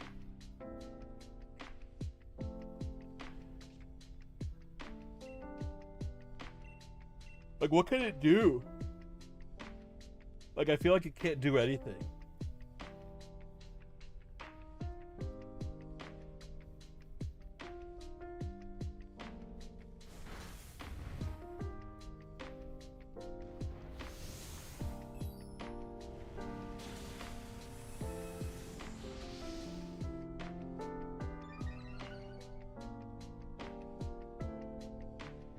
Appleton and Flapple being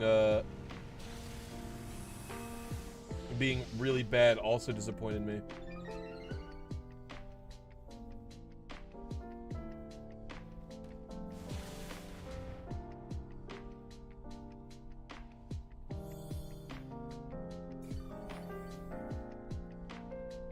Because I quite like Appleton.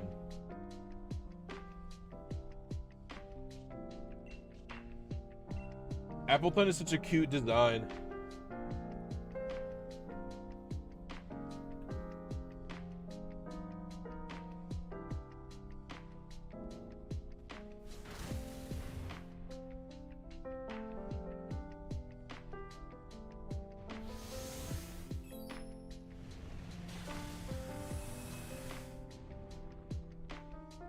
The way they evolve, isn't it just an item you use on them?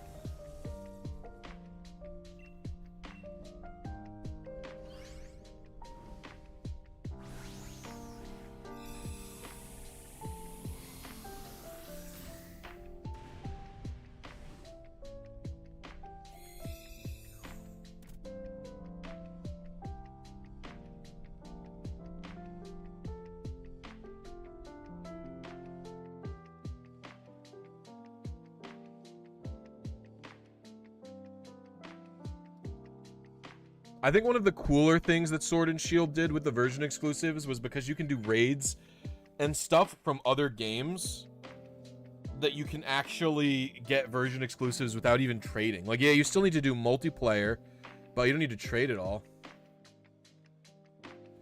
Going flying. All right. Oh, I don't even know what their signature moves is. What is Appleton's? Apple Acid. 100% chance to lower the target special defense by 1 at 100% accurate. That's pretty good. What's Flapples? Grab Apple. Oh, what do I want? Oh, do I go with Leftovers? I think I do. Or Life Orb? I think I do. 100% chance to lower target's defense stage by 1.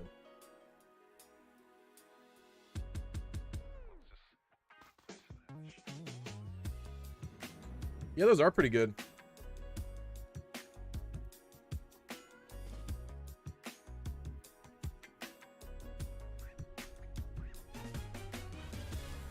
God, that shit slaps. What do you think about Scarlet and Violet's generational mechanic? What do you mean generational mechanic? What the hell are you talking about?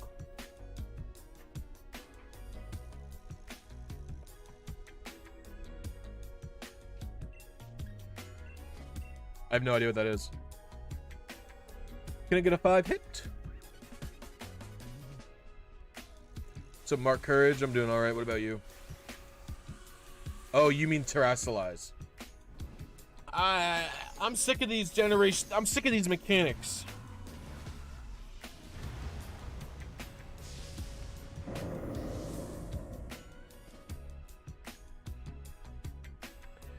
The only one that even felt remotely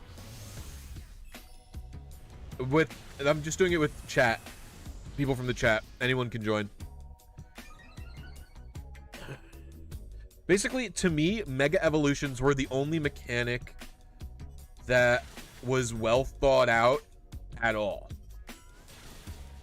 Like, Z moves, Dynamaxing, and Gigantamaxing, to me, had not a lot of thought put into them.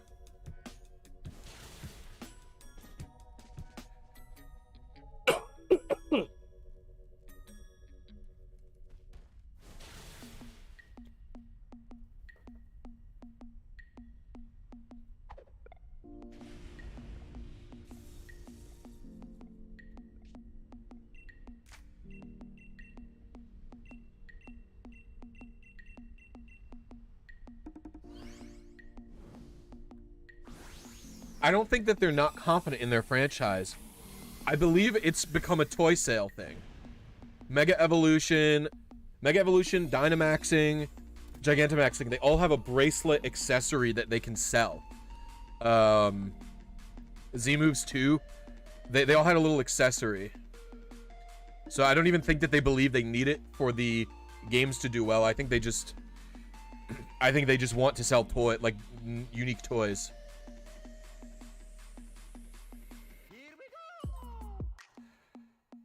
What's up, KG? How are you? I'll do bug. Is that Frostmoth? That thing's gonna get fucked up. Yeah, but I think unique toys are going to sell better than a new version of a Mega, like a new version of a Mega Evolution bracelet or whatever the heck is going to sell a lot worse than a new Z Crystal toy. That's what I think anyway. Like, kids are going to have a more difficult time convincing their parents to get the same toy but different, as opposed to just like a new toy entirely. I think it makes it a better incentive to buy a new whole toy. Oh, yeah. We are the same, Tama.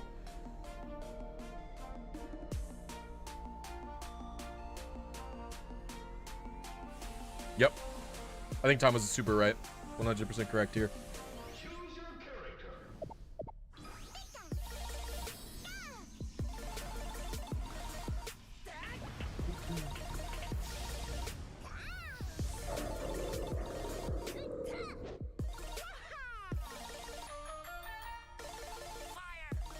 I don't even think Mega Evolution should be necessarily strictly about buffing weak Pokemon, because I think there are ways that you can buff weak Pokemon.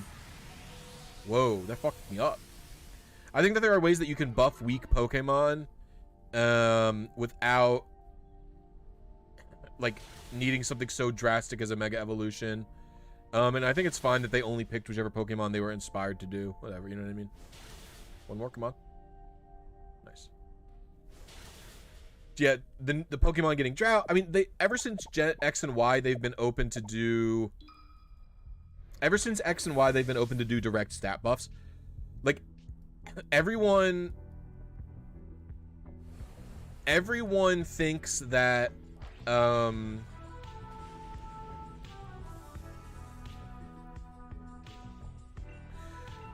everyone thinks that, like, I just fucking fully brain farted. Oh, like Clefable, for example.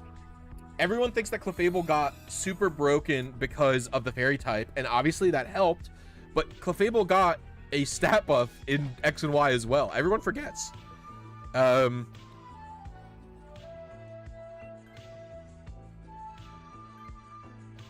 got a special attack increase.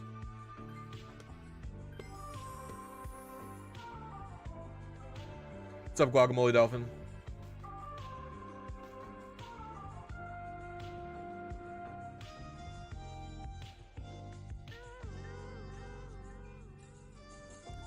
A few Pokemon got speed. I mean, Raichu improved significantly because Raichu has 110 speed from Gen 6 onward, which is quite an improvement.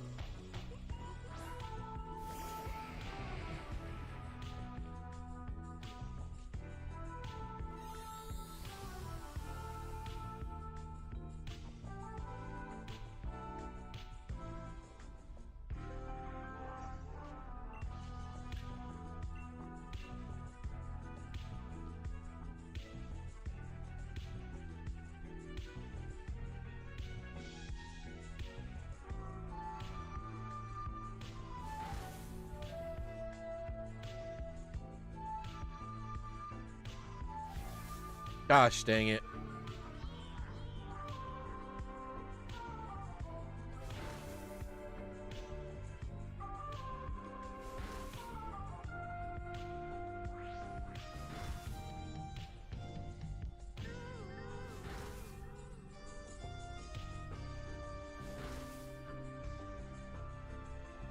I've been getting wait.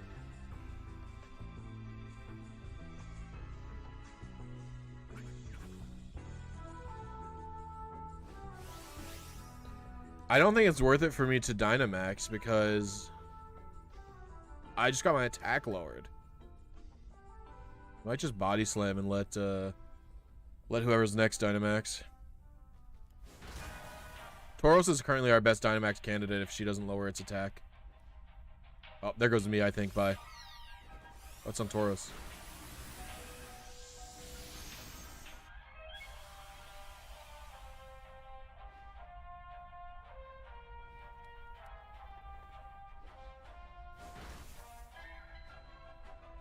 I'm hoping for a paralysis.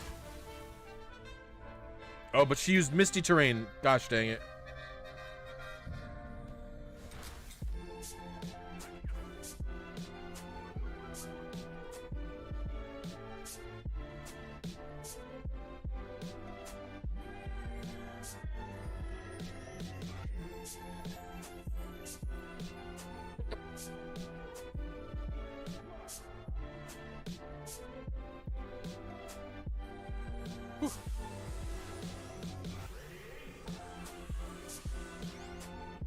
Ariados's only buff was 10 special defense. That's so depressing.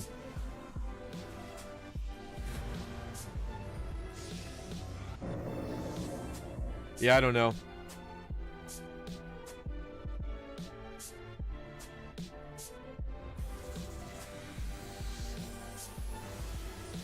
I also feel like ultimately it didn't benefit a lot of guys. Pokemon that were bad just got bad megas that were still bad. Only like 1 or 2 unexpected mons became good.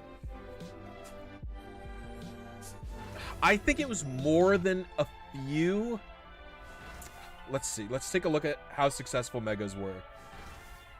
Because my gut is telling me...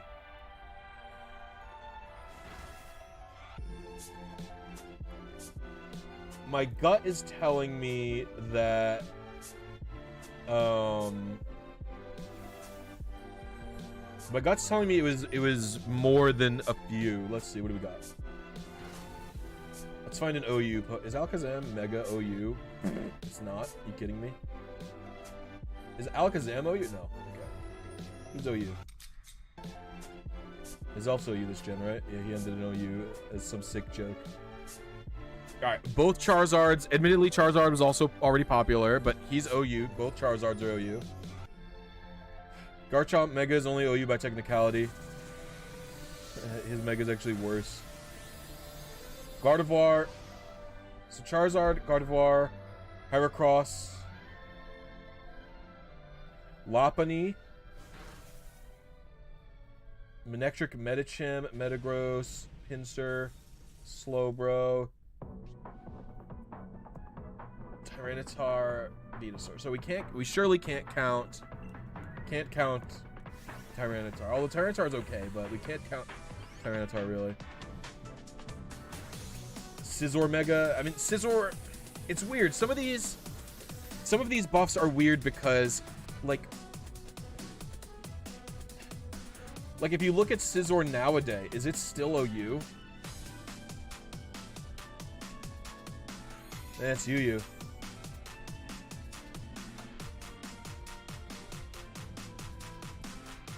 Because it was weird. Scizor basically fell behind because of power creep.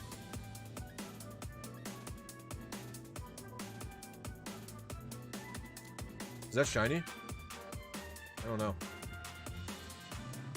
I don't think it's usually pink, is it? No, we'd have green eyes. Okay.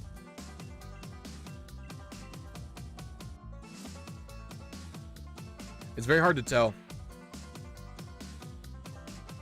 I think its wings are like clear, that's why.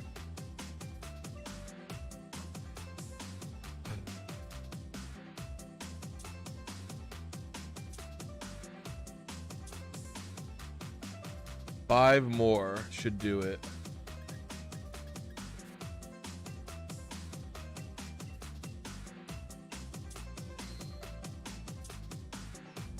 All right, here we go. 1992, 1992.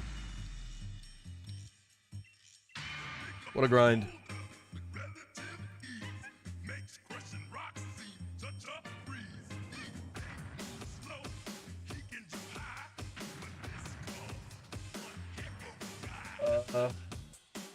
Yeah, I guess Mega didn't buff as many, because you know what the thing is? Some of the Megas, like I have in my head, I remember the successful Megas very easily. You know what I mean? Like I remember the Charizard Megas a lot. And I remember Mega Lopunny, because that thing is a lot better designed than regular Lopunny, I think. And it's an extremely annoying Pokemon to fight. If you've ever battled against a Mega Lopunny in Gen 6, holy shit, what an annoying Pokemon. Just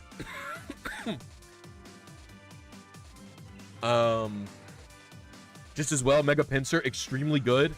I also remember it very easily.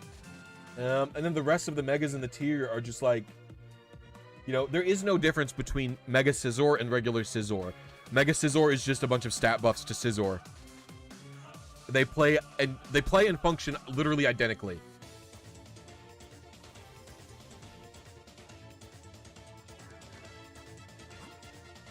Actually, I love Mega Camerupt.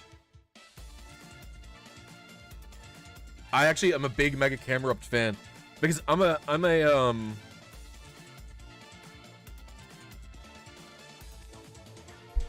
big Trick Room player. I really like Trick Room, and so Mega Camerupt is very good in Trick Room specifically.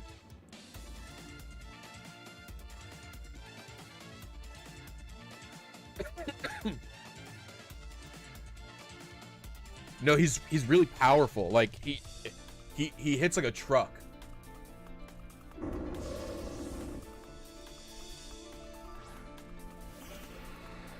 Mega Camerupt has 145 special attack with sheer force, and all of its attacks are boosted by sheer force. So like you can run it with Fire Blast, Earth Power, and like some other move, or like in doubles it'd be Earth Power and Heat Wave, and it's just doing obscene damage. It'll just be doing obscene amounts of damage.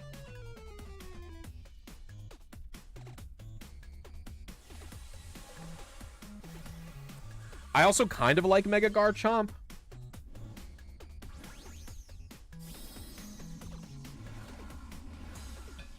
I know it sounds weird to like Mega Garchomp, but there's something about it. It's a funny Pokemon.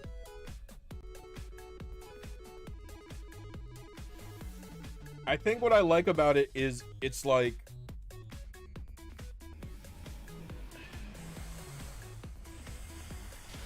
I don't know, it's just kind of trolly, like, to use that Pokemon.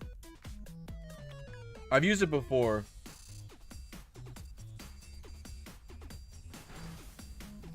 It's pretty good for a mixed set. And if you're running a slower team, it's pretty funny to do. It does a lot of damage.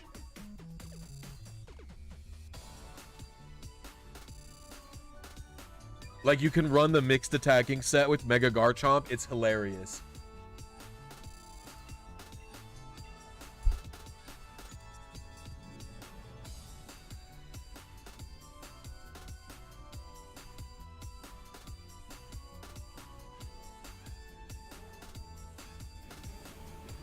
Yeah, Game Freak does this weird thing where Pokemon, like, they want to make these big defensive Pokemon, and they make them like Steel Rock type, and it's like, you understand, Game Freak, this is not, like, you can't, this is not a defensive typing.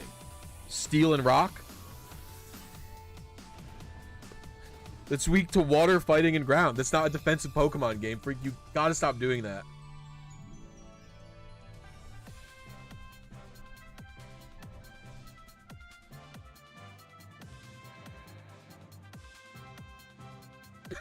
It's defensive for single player only, yep.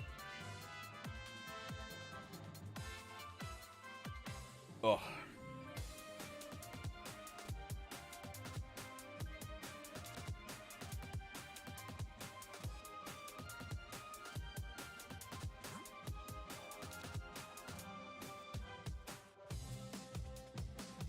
I don't want to fight electric.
Why is this thing so weak?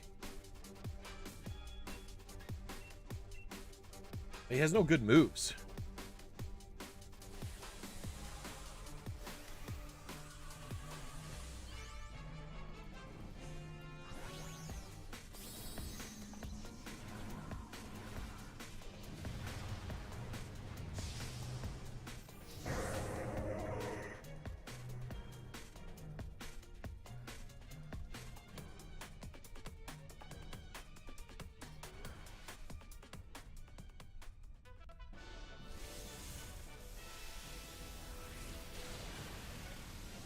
Jesus Christ. This poor Cramorant. Wait, does Cramorant get to gorge a giant Pikachu?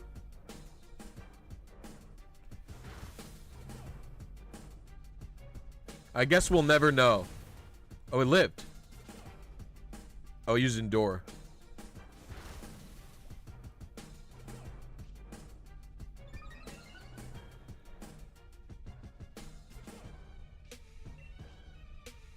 Doesn't look like he's gorging.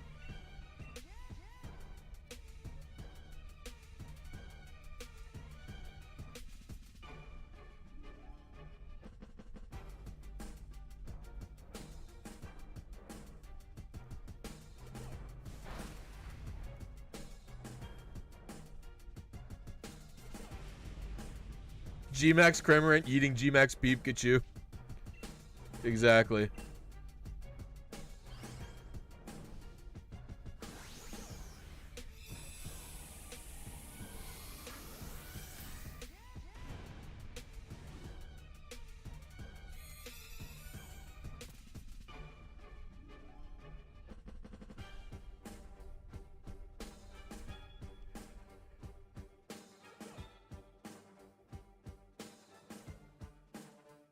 It's weird. He just doesn't get his ability while he's Dynamaxed.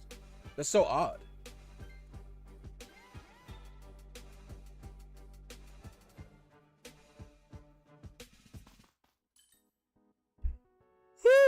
Excuse me. Oh lordy.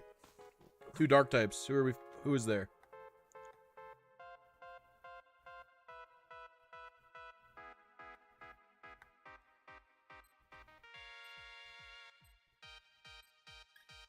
This guy looks little.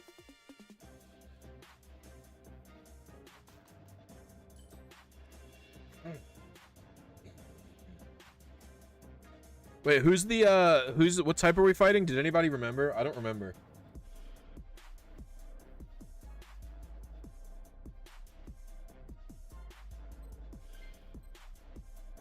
Steel.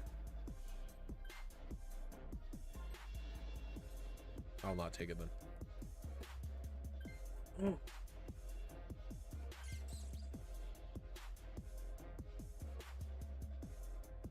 Yeah, I mean, I think my favorite megas are the megas that are weird and different from their original. Like, to me, Mega Scizor is the worst mega because it is just Scizor with 100 extra stat points all over itself.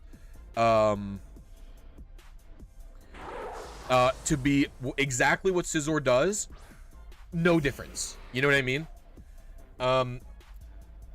But something like Mega Heracross is really interesting because Mega Heracross even has the same typing and everything, but it is like reframing Heracross to be in a weird way. Like, now it's a skill link user who uses Rock Blast and Pin Missile. You know, no one was using Rock Blast and Pin Missile on Heracross before it had a Mega. And no one uses it on him now. It was just for Mega Heracross.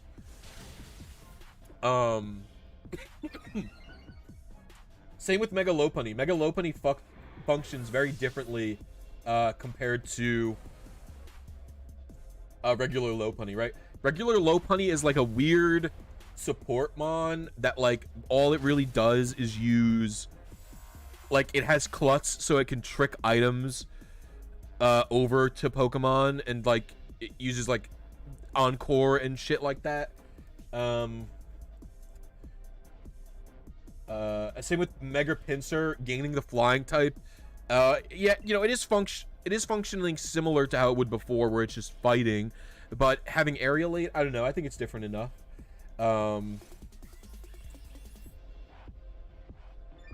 Venusaur Mega is also very different from regular Venusaur, right? Regular Venusaur is like a chlorophyll attacker, offensive Pokemon, right? Mega Venusaur is almost like what they wanted Venusaur to be originally. You know what I mean? Like, I'm pretty sure original Venusaur is supposed to be like a bulky, like, tank utility Pokemon that can like Leech Seed and poison and sleep things and take a lot of hits and last a long time, but its base stats haven't really held up over the years. And so Mega Venusaur gives it thick fat, gives it extra resistances, and really buffs up its defensive stats and makes it play like they really intended, because modern Venusaur is effectively just a fucking single-minded chlorophyll sweeper, right? Who just blasts them.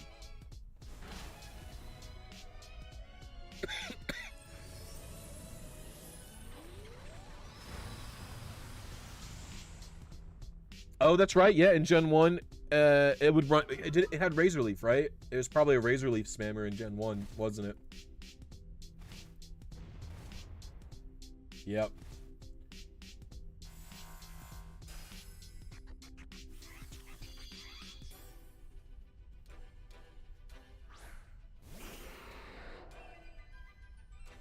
Yeah, I haven't played enough Gen 1.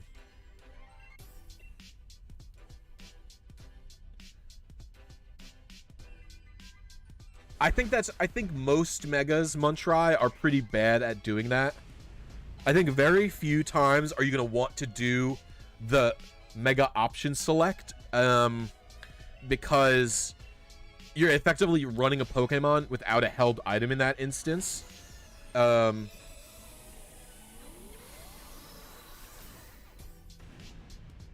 one offensively, yeah. The only really other grass type that is even notable is Victory Bell, right? And he's Razor Leaf spam plus Wrap.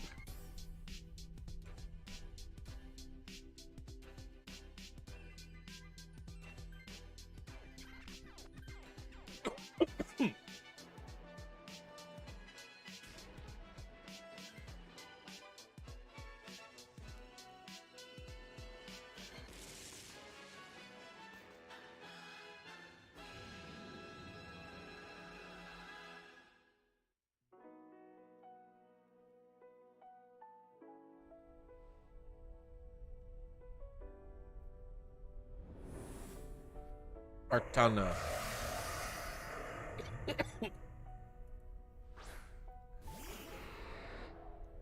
Yeah, I just haven't played enough Gen 1 battles. Gen 1 and 2 are the only gens I've really not done tons of battling in. Every other gen I've done a lot of battling.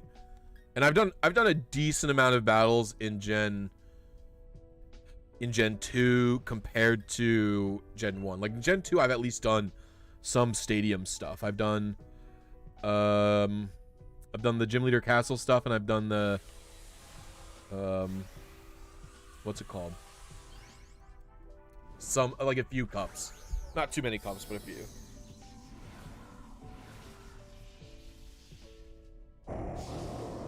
But even then, like, yeah, battling against NPCs is still different than battling against people, even if the mechanics are the same.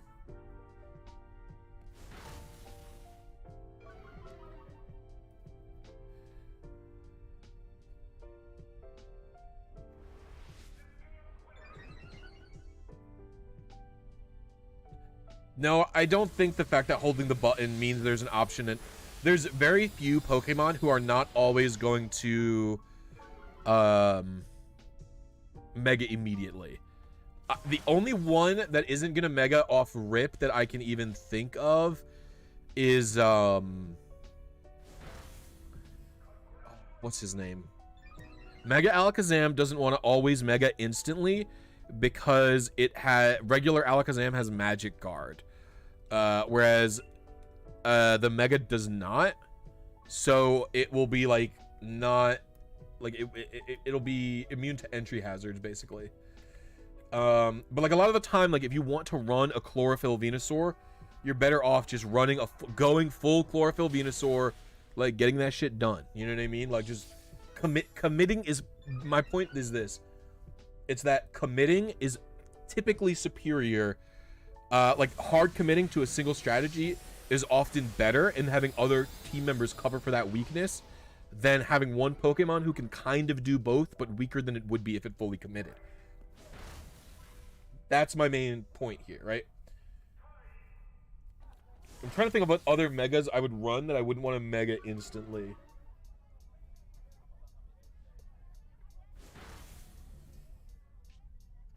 Slowbro mega, you also don't want to instantly mega a lot of the time, because it has Regenerator in its base form, and usually you only mega when you're ready to do the Calm Mind part.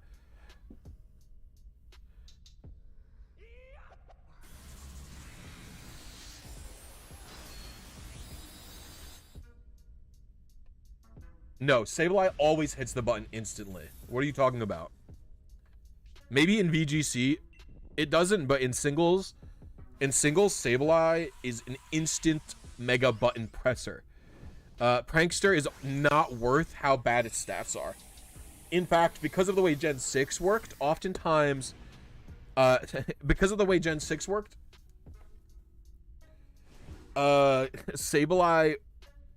would get Prankster and Magic Bounce on the same turn that it megaed. It would have both abilities because speed was calculated before you mega evolved. So it would calculate that Sableye had Prankster and was supposed to go first. Then Sableye would mega evolve, do its attack, and now it would also have Magic Bounce.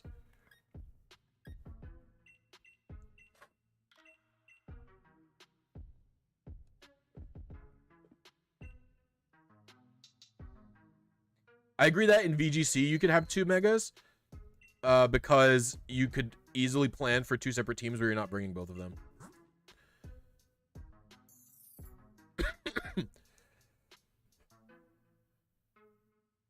I need 4 more minimum.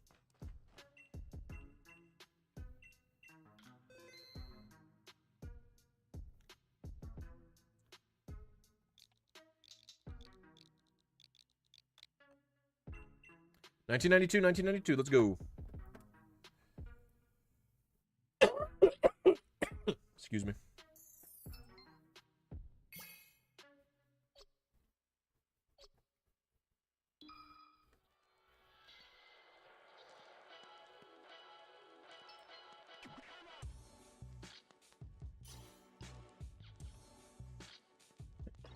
Oh my gosh.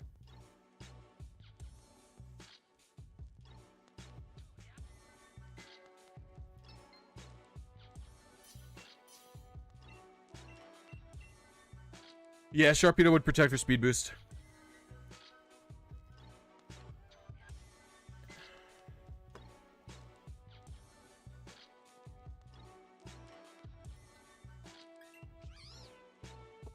I need water.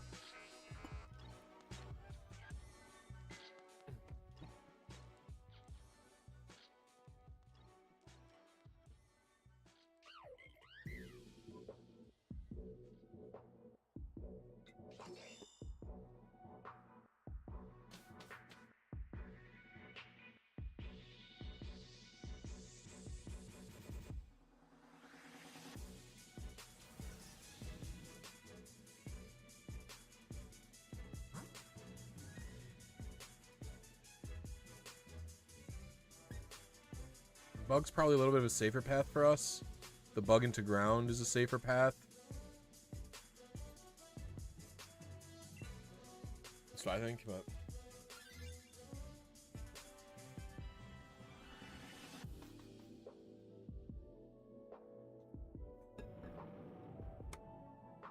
Nah, I like most megas.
What's up, buddy?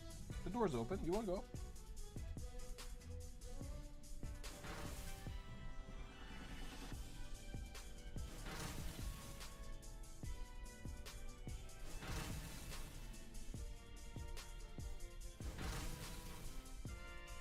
I like Mega Altaria. Big floof ball. I don't know what they were thinking with the Mega Lattes. Why? Like, there's no design difference between the two of them visually, is there?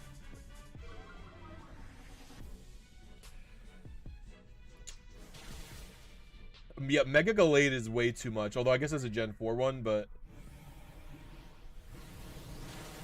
what's Mega Aggron look like? Yeah, I mean, Mega Aggron's okay looking. It's definitely pretty over the top. Catch. Oh, I like Mega Swampert a lot, dude. That guy's ripped. I think that guy's hilarious. No, I like Swolpert.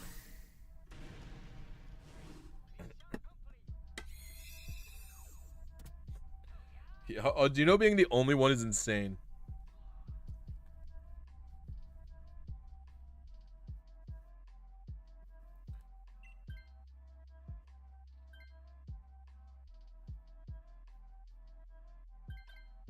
Dude, Gen 6 being long ago is depresso to me.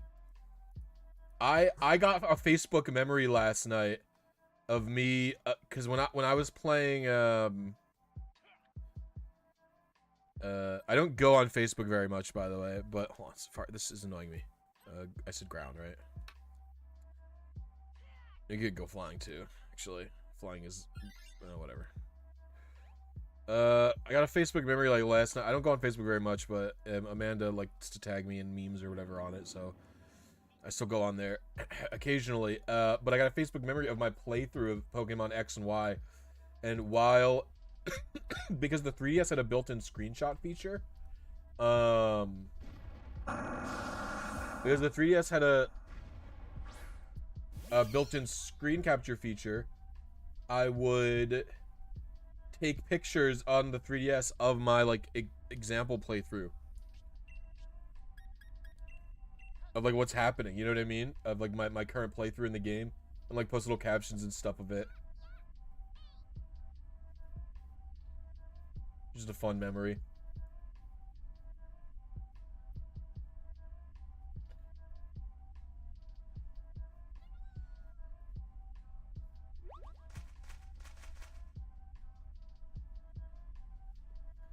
What's up, Check? How are you doing? I'm doing all right.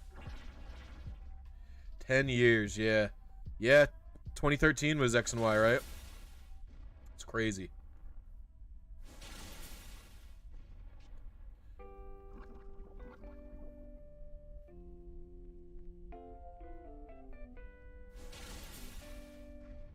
I have the X and Y 3DS.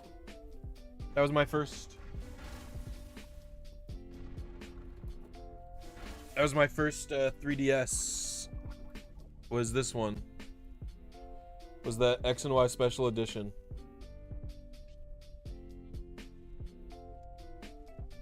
Ah, and Y is in it right now. I typically keep one cartridge in them at all times because I don't want dust to get in that.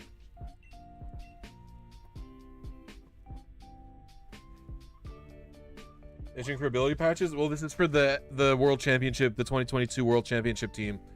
I just have to get 2 ability patches. And the really only way to do that is Dynamax Adventure Spam.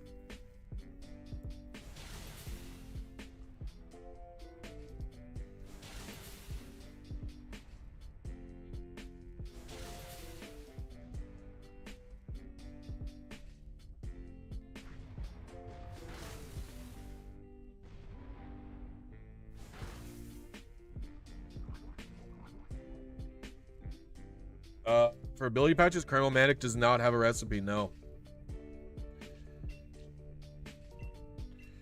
I'm gonna double check, and if it did, and I missed it, I'm gonna be very triggered.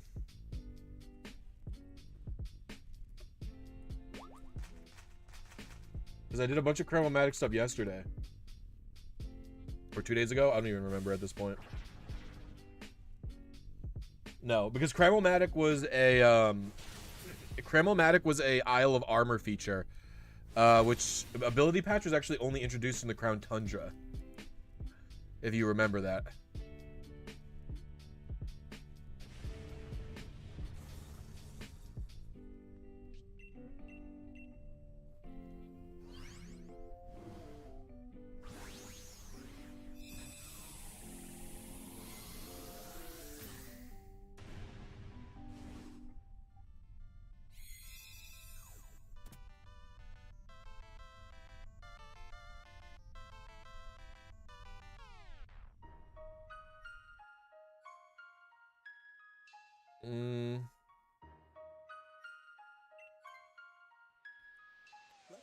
I'm pretty low. And I think we're going up against a steel next, right?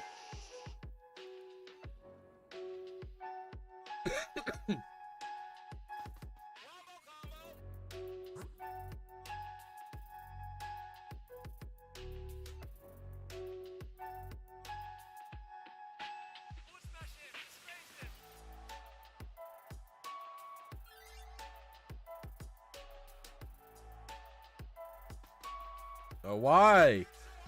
What? We would have done so well against the steel type. What the heck, guys?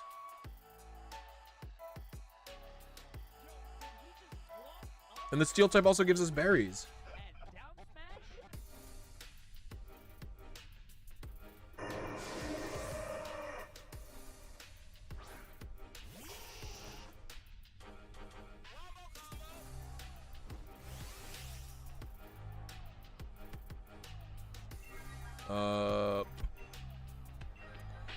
Man, I would prefer to be...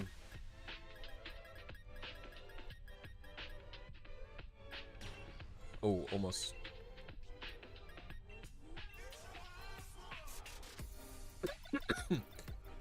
Yeah, but it's not weak to ground moves. Did I not Z moves? Did I forget to Dynamax? Oh, I forgot to Dynamax.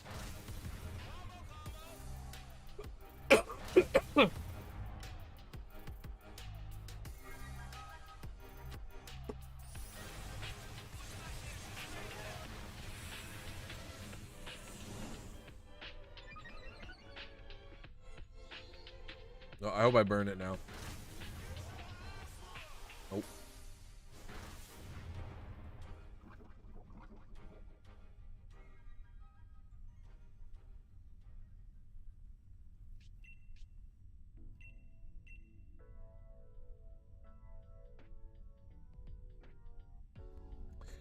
What is the final Pokemon here? Is it another psychic type?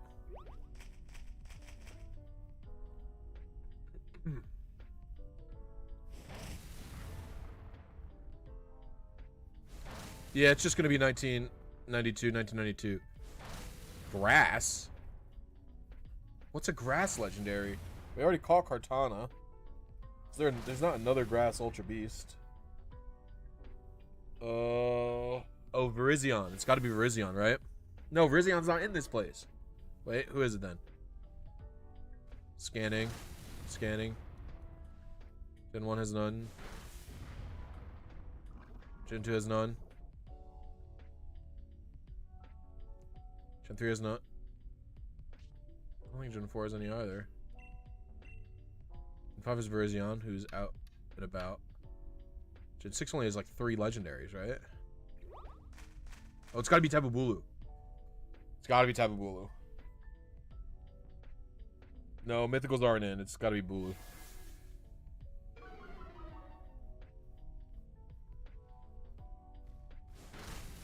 Burn him! Alright, we killed him.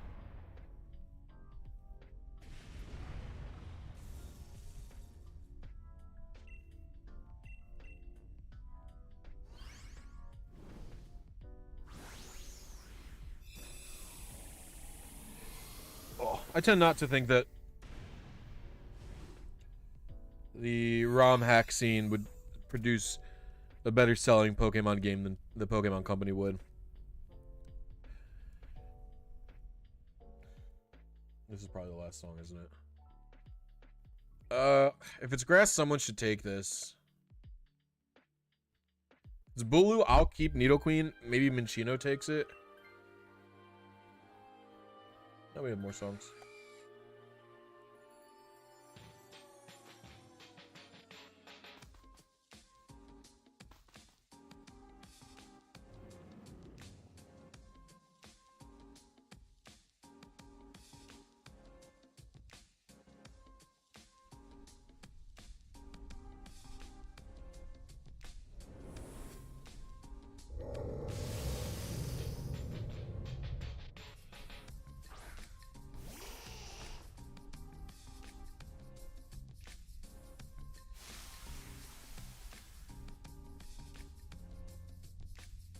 Hulu's such a weird Pokemon. Like, I like him, but he's just strange.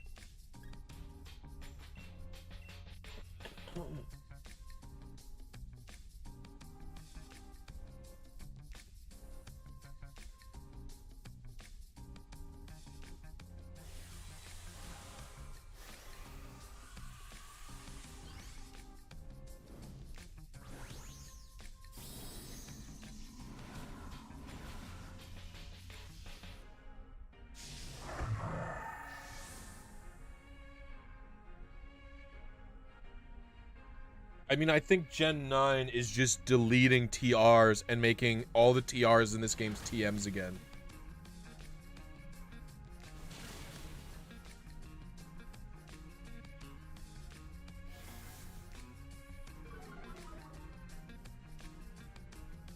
That's what I'm pretty sure.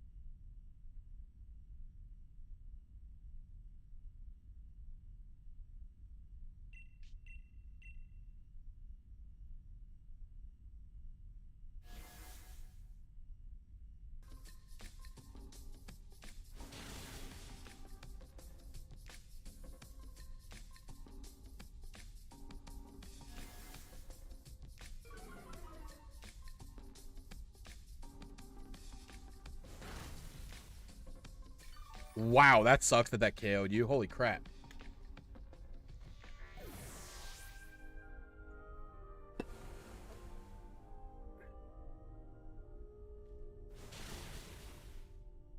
I never got out of Pokemon.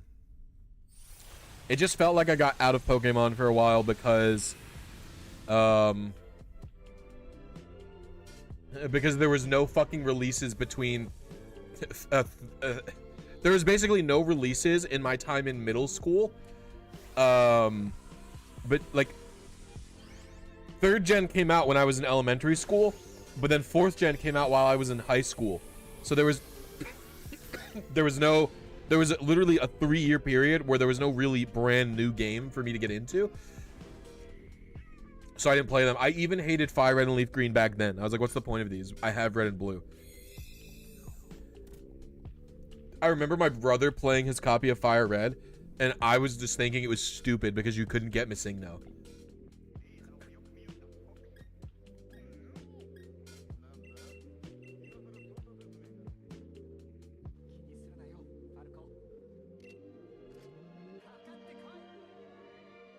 Right. I'm actually gonna go buy Pokeballs really quick. Shiny Boo, nice. Oh wait, what do you got for me? This Dynite ore is precious. I'm not giving you any of it.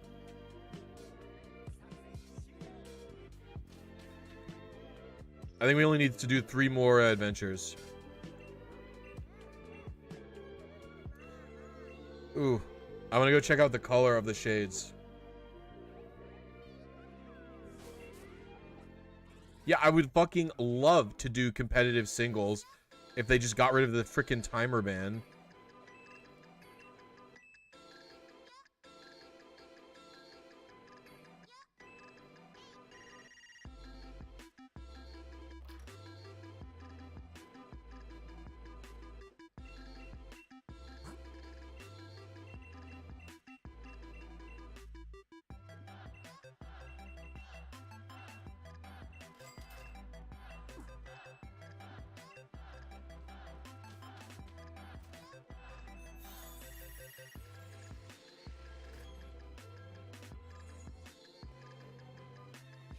Well, we get a better color than the blue.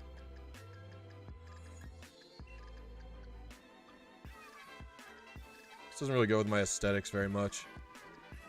But you know what I could do? I could make this more of a blue and gray aesthetics.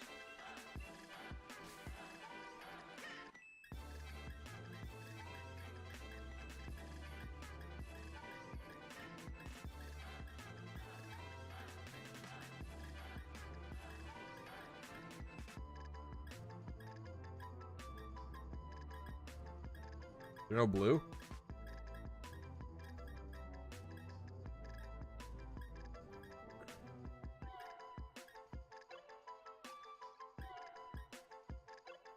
Yeah, I guess I'll do that.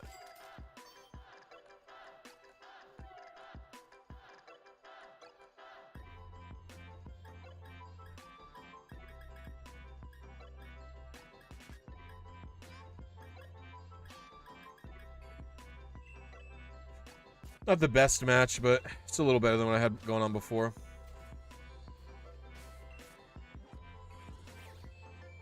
Alright. Back to the adventures.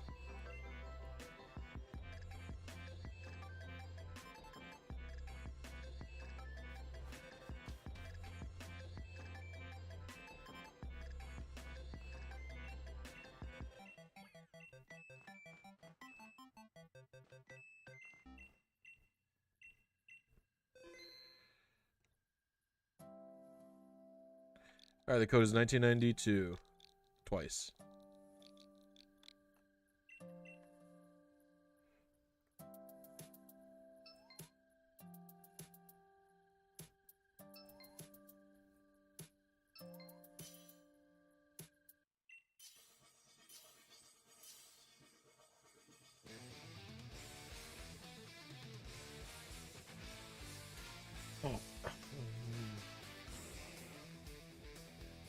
Ooh, Contrary Laurentis? I'll take that.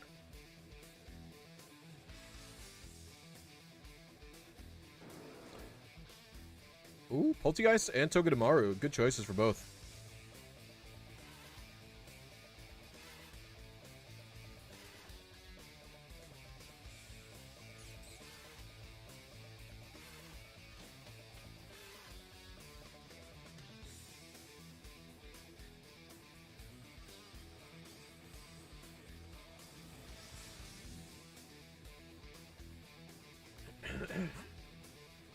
Stop. We definitely don't want to go to the fighting type. Yeah, flying type, rather.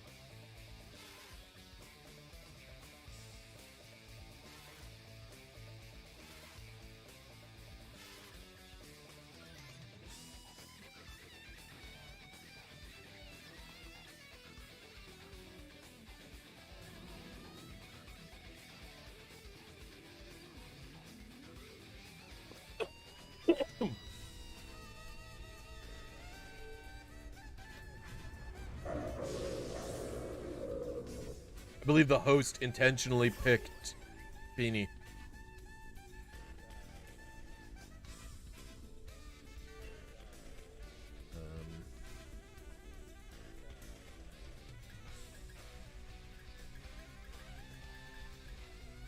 I don't really want to spam Leaf Storm. Do one Leaf Storm and then Weather Ball. I only get 5 of them.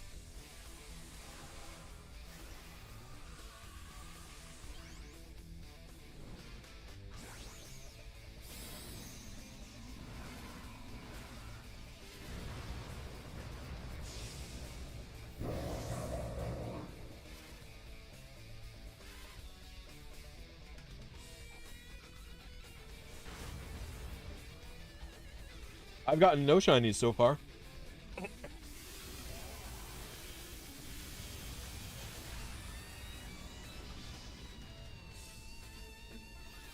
By the time I'm done, I will have done about 30 raids.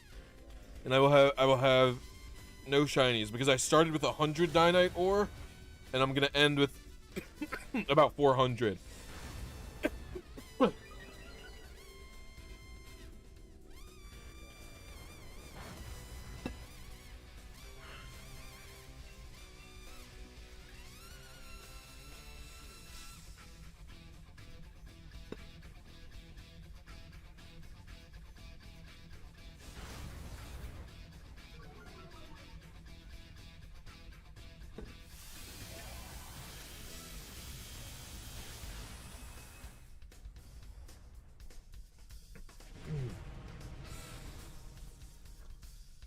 Well, how many Pokemon will I have seen in 30 raids?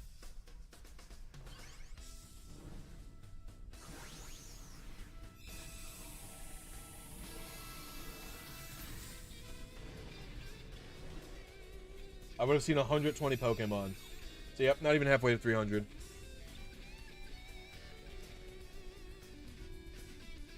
I probably won't even keep a shiny if I get it, unless it's one of the legendaries. You think I'm going to get less Dynite ore intentionally? Absolutely not.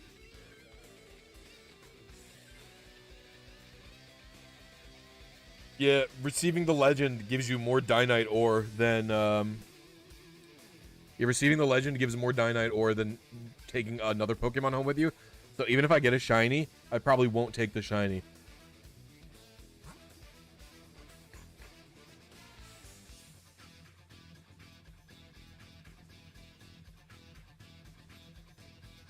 Yeah, we'll go this way.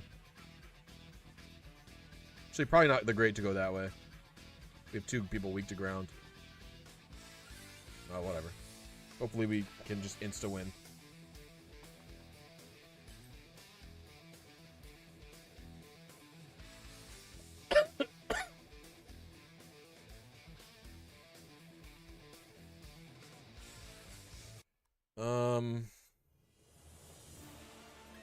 Yeah, Life Orb, fuck it.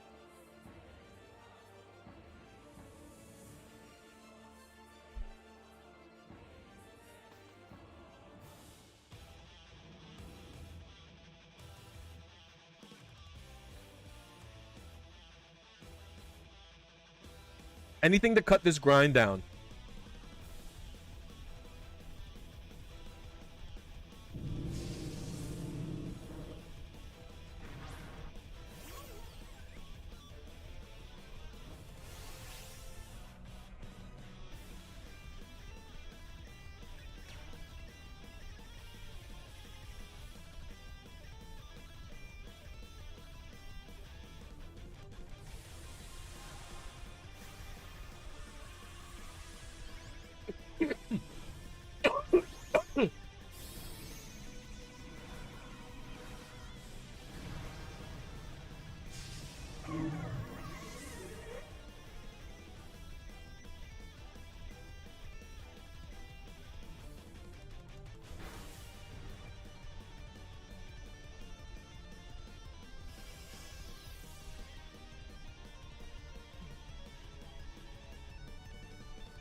Oh, I shouldn't have done that. Fuck. I only have 2 Leaf Storms now.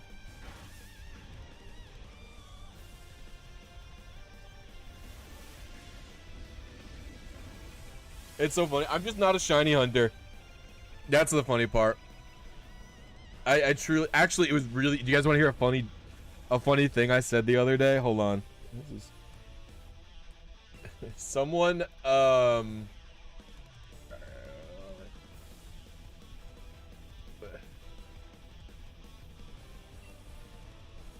did I comment yesterday? It was really funny.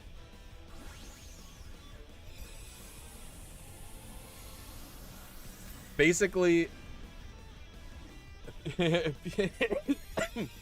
someone commented that... Oh, hold on. I need to really read what I said.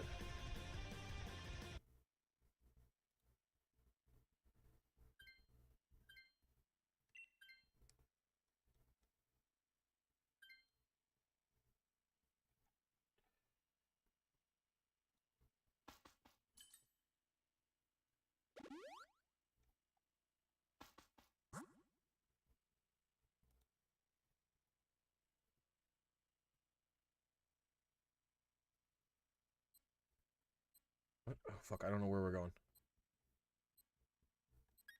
I guess ghost. I can't do fire.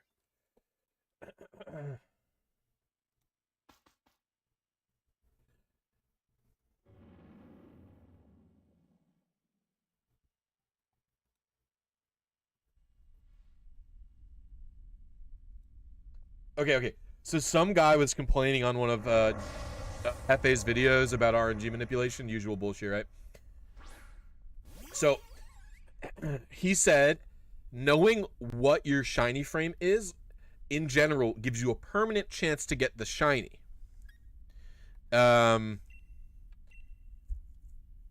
Whereas for real hunting, it's actually just hitting or missing a shiny at random. It's in the dark, and that's skill.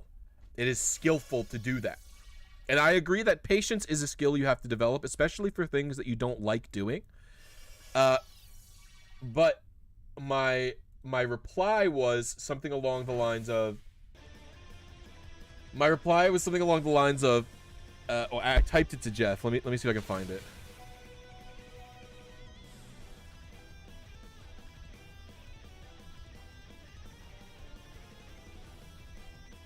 I said RNG is much harder than shiny hunting. Let's say you encounter 100,000 Pokemon. It is a statistical certainty. That you would have seen a shiny at that point. Whereas if you RNG manipulate, if you do not develop the skill to get good at RNG manipulation, you will literally never receive the shiny because you will always miss your target. Therefore, RNG is more difficult and more skillful than shiny hunting, which is just funny. I just thought it was like a funny way to say what I was trying to say.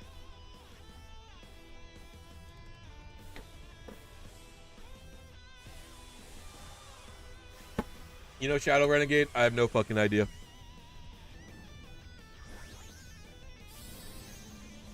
Basically, people see something that violates the way that they think legitimate play should be. That's saffron.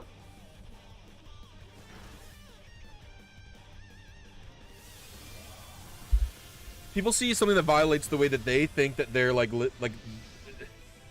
they think this like violates what their like version of legitimate play is or whatever. And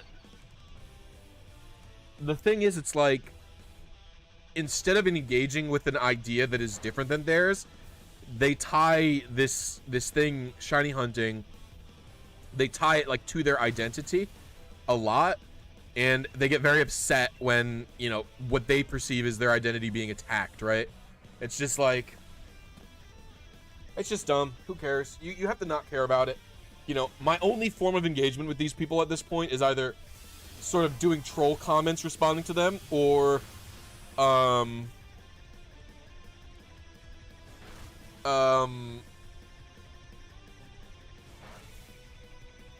I make my YouTube videos, that is a form of engagement, right? Can you live that? You have filter. You actually definitely live.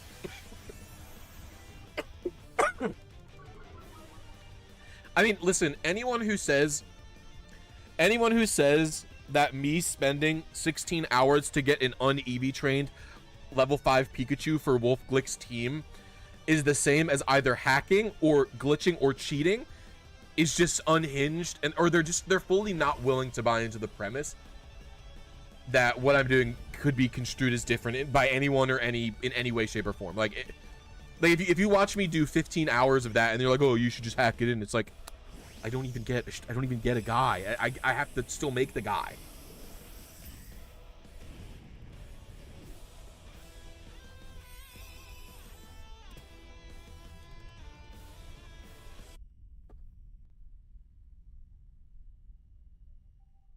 Wait, no, I can't play this. Can't play that. Can't play that.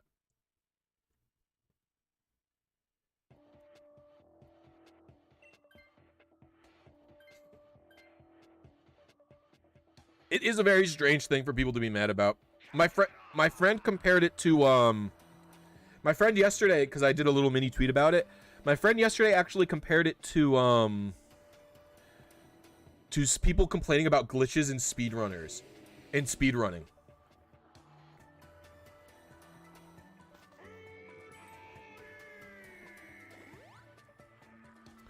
And it is the same thing. Like, people will watch a glitched speedrun and then rage. Like, they'll be like, it's that, why are you using all these glitches and cheats? It's like, it's just a competition. Everyone agreed to use that.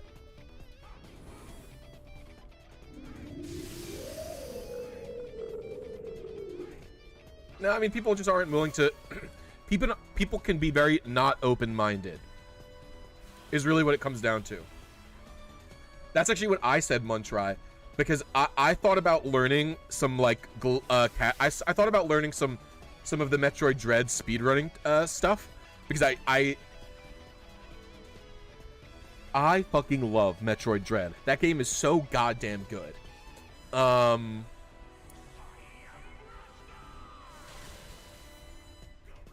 And I was thinking about speedrunning it for a while, and I ended up learning some speedrun tech for just my casual playthroughs, because I like to do like personal speedruns where I try and get the in-game time as fast as I can get it, because oftentimes I didn't have time to fully sit down and grind Metroid Dread speedrunning.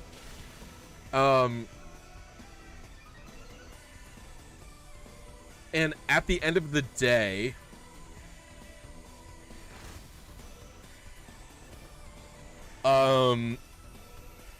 like, there's the unrestricted, even the non-unrestricted, basically the only Metroid Dread category I could even probably play is the no major glitches one, where they basically only allow pseudo wave beams, because everything else is so difficult. And it's just like, that's what I was thinking, like, yeah, dude, like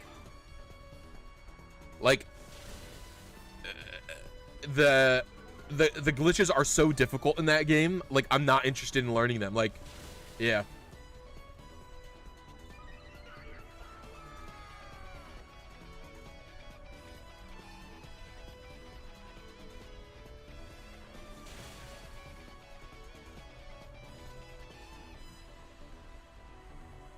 Oh, please be on me.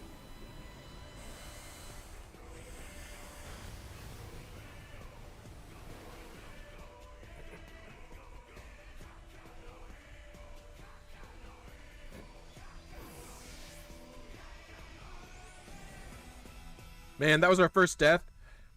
We could have made it through the whole thing without deaths, so it would have given me 3 ore.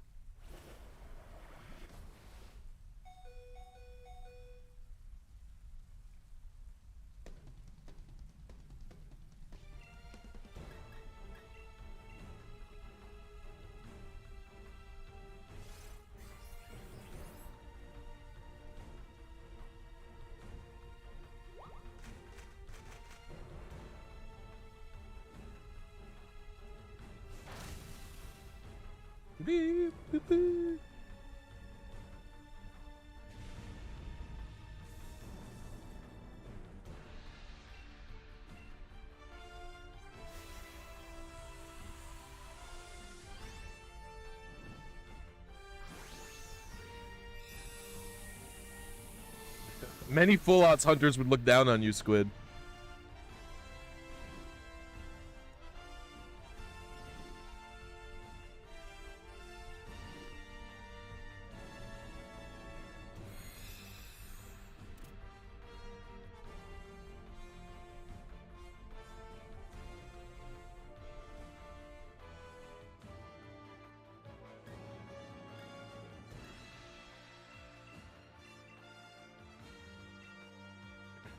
I think I only need to do 2 more adventures.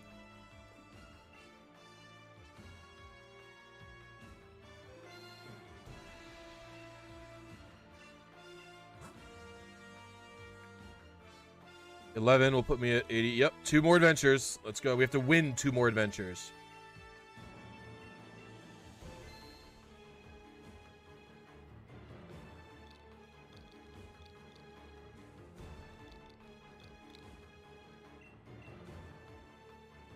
I've only ever done 1 shiny hunt in my life. And it was for the video. It was to get my trainer ID in Sword and Shield. That was my first shiny hunt ever.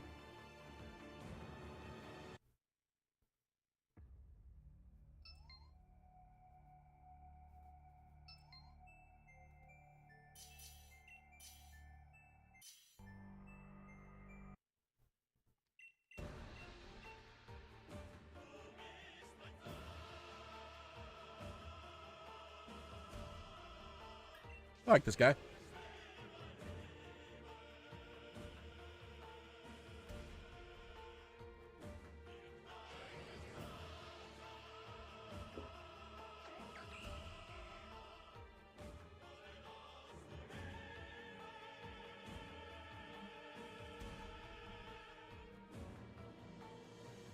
What's up, buddy? Oh, what's up, my girl?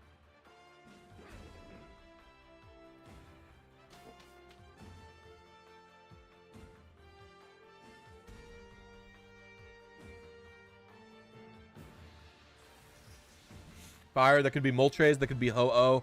I think that could still be Entei. Is it Palpitoad? It's 2 water types then. I guess we'll go to the Palpitoad. He's just a little guy.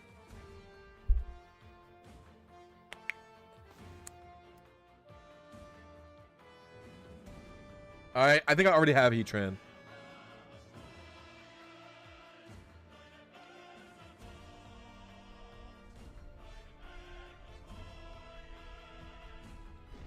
I think it could be Reshiram as well, though. Could be Reshiram. I think that's it.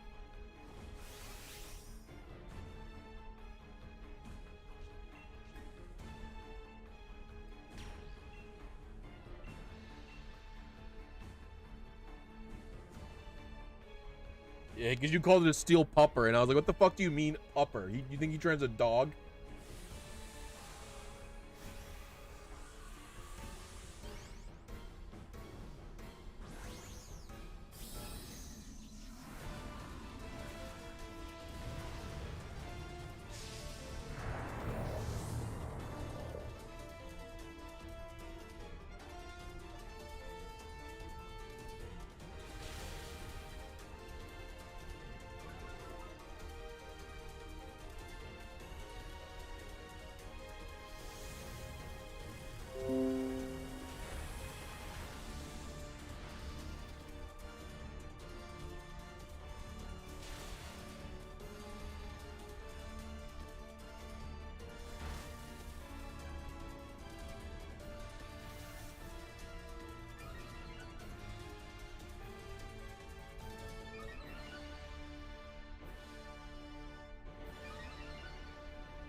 Heatran is like a...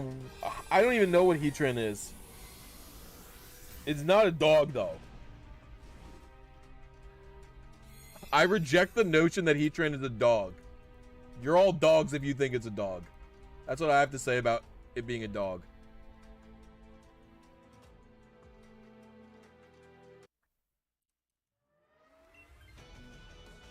Oh, this song fucking rules.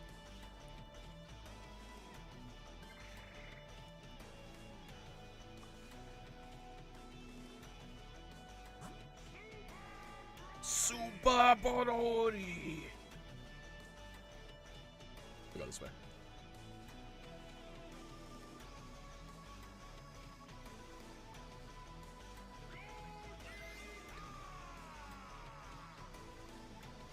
Ah, you think Heatran's a toad?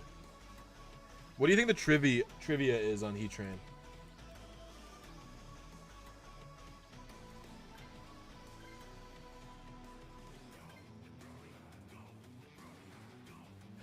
Heatran to me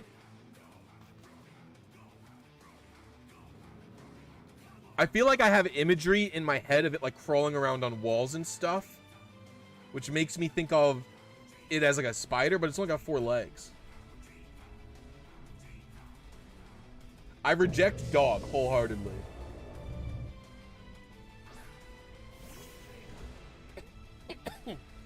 Heatran has the most double resists of all time. Wow, that's crazy.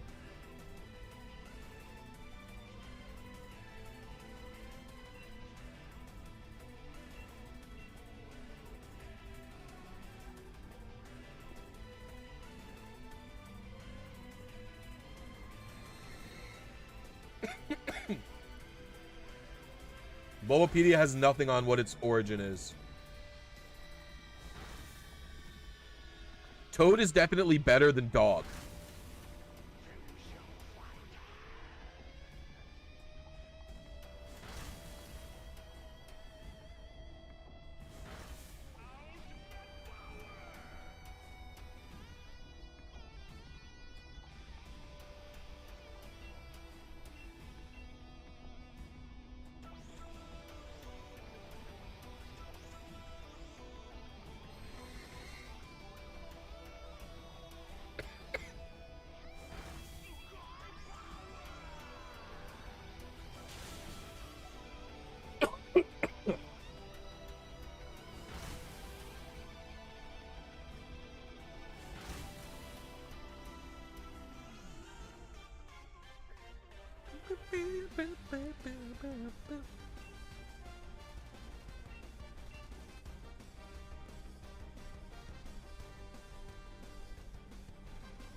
Malamar's face is so funny. What a cranky little guy.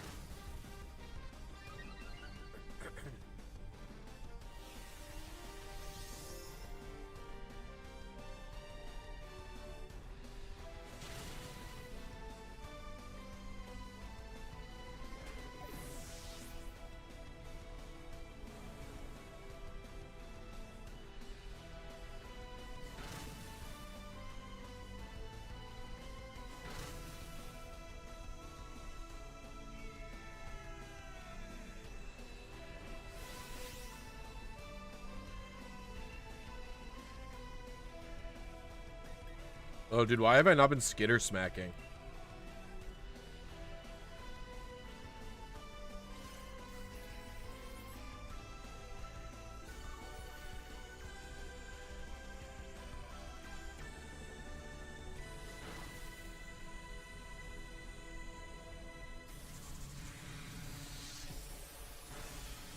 Dude, they just fucking snapped Palpitoad's neck.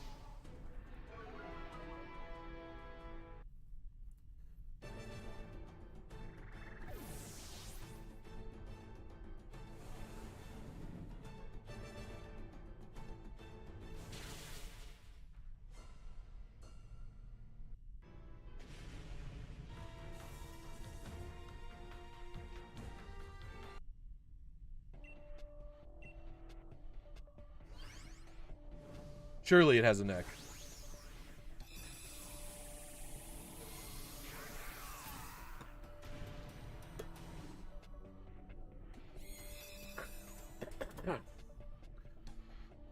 Does Malamar not evolve upside down in the Switch games as well?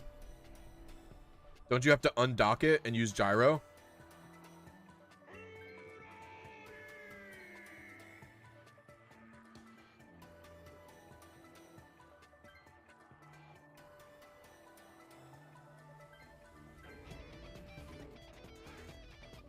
The Emperor is down.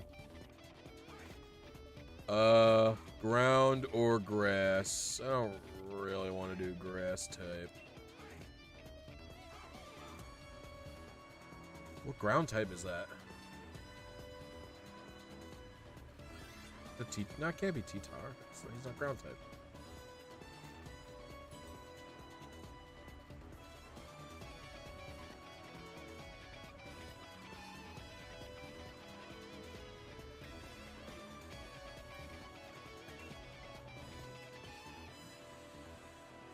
I got glasses on my snake, guys.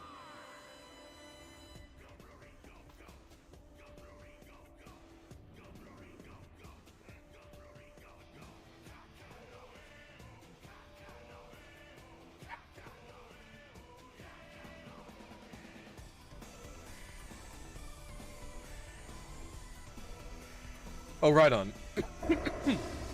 That's a shame you got rid of Serena.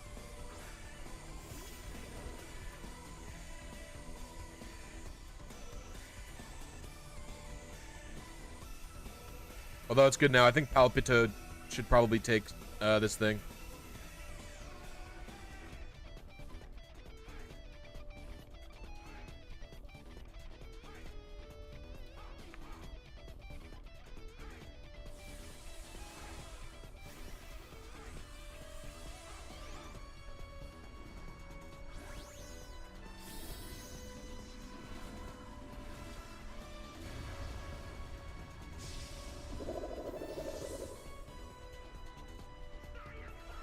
Senator Palpatone.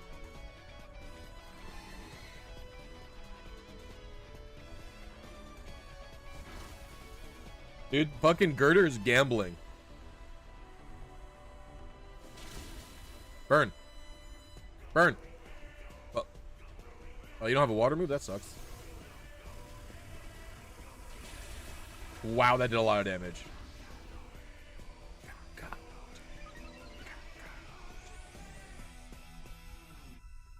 Man, I like that song so much. What the hell? Oh, that song is so good. Oh, dude. I love Dragon Ball Super Broly. That movie's fucking sick. You guys like shonen anime? Even if you've never seen Dragon Ball Z before, Dragon Ball Super Broly, excellent movie. I mean, it's your standard shonen, you know, good, but it's really good.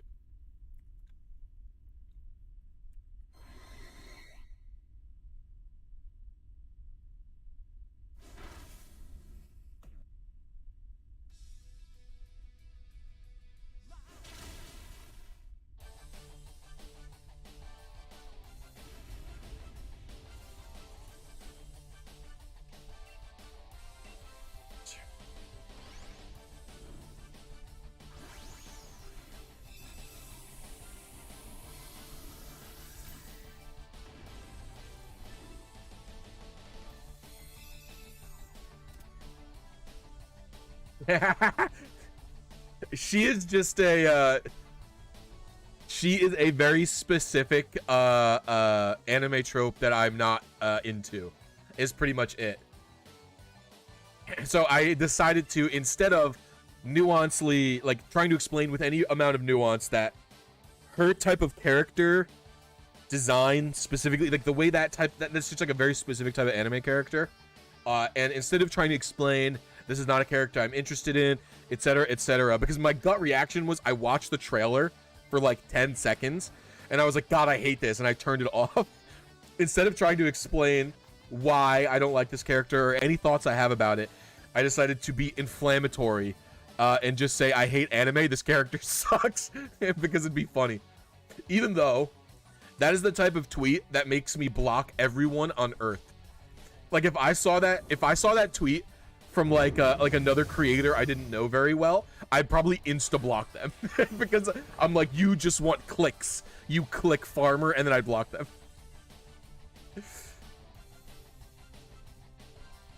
Yeah, she's fine. The best part about her is her Magnemite like hair clips or whatever they are. Everything else is whatever.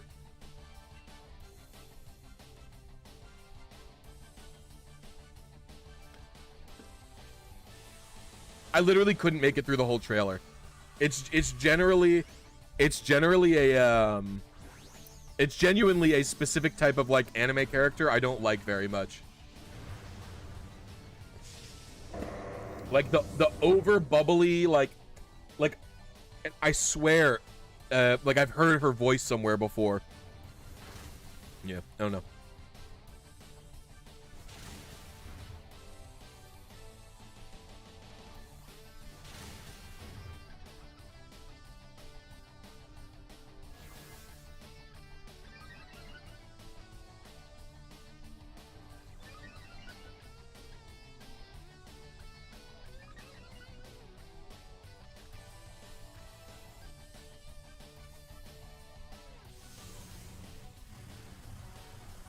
Will I block you? Block you for what?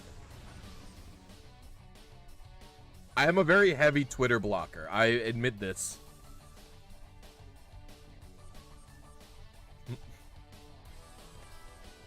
I have no issue with her character design. It was literally, it was the moment she spoke, I was like, I can't handle this right now, and I turned it off. That was actually the... She literally spoke, and I was like, can't do this right now. Cannot.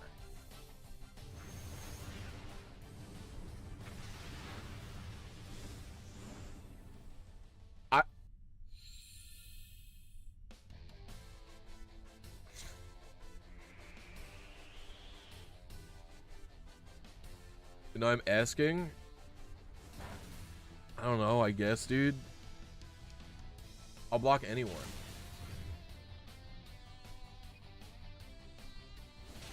I will block anyone who mildly annoys me. I'm basically, my goal with Twitter is to see if it's possible to fully curate Twitter to be an experience that I want.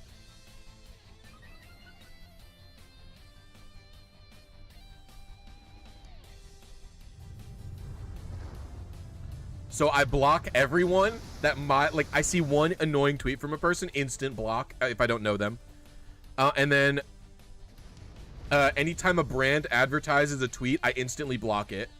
And then basically I want my Twitter feed to only be my friends and all of the Japanese people I follow. That's it. That's what I want my Twitter feed to be.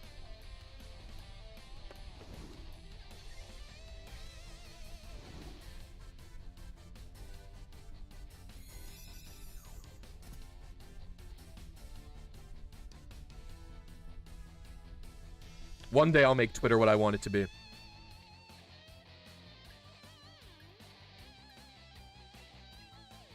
Well, fuck. I only took 8. Oh, I fucked myself by not taking the Entei. I think I might have to do two more adventures now. I was just mashing B. Fuck, dude. Yeah, because now 11 only gets me... I have a quick fix for this.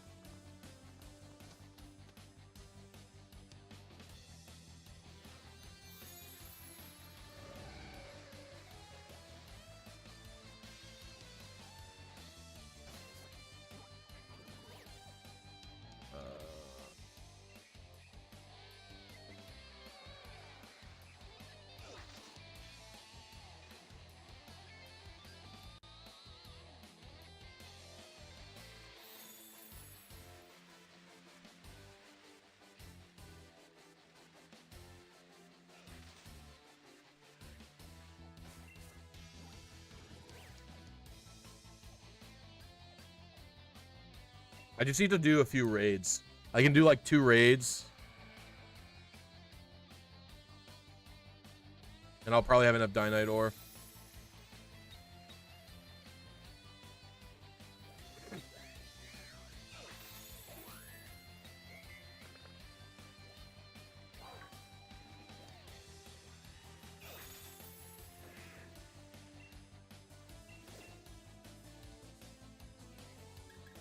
Oh wait, I don't want to switch Pokemon. Nope. Alright. I have to run to the bathroom.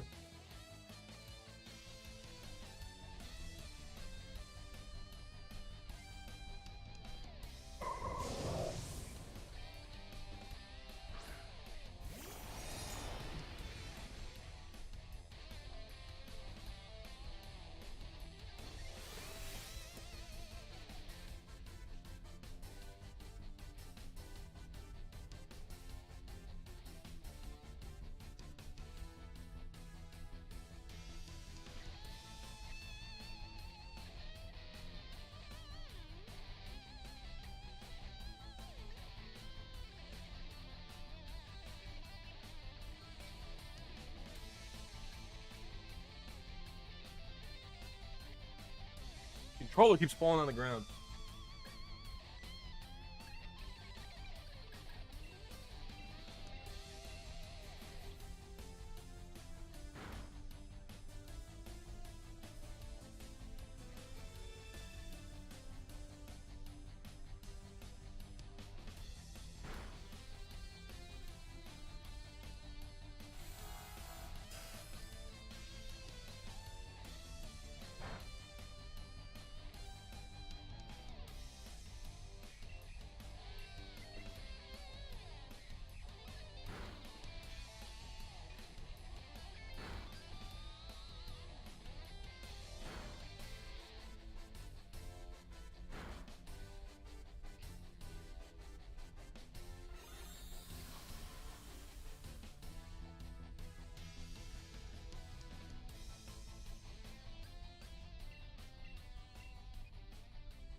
It has another shield?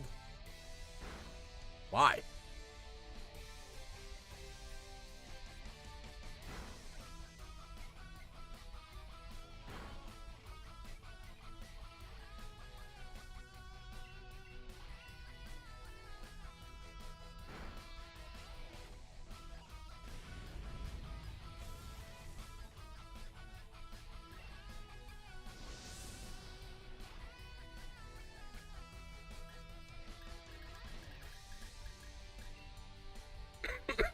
One Dynite ore.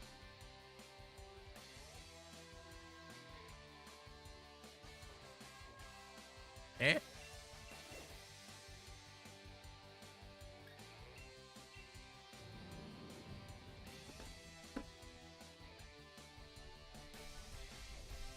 That must have been the last beam.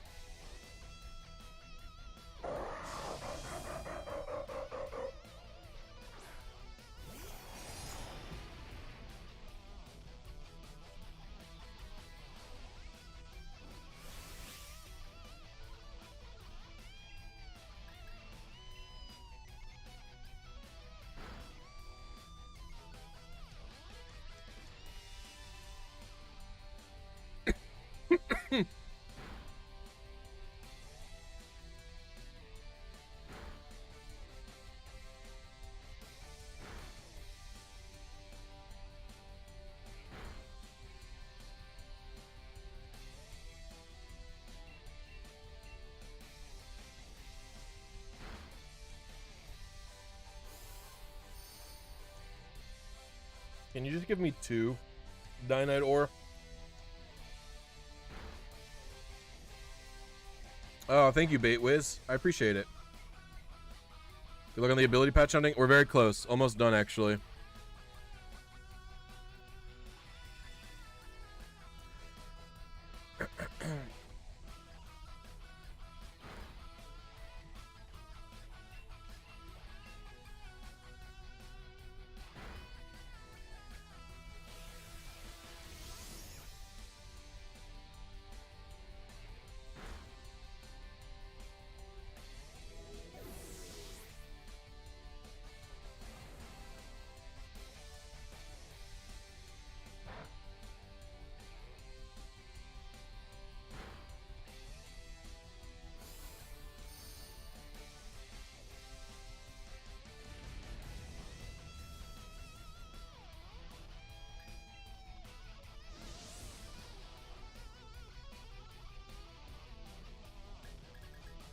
I gotta do one more raid.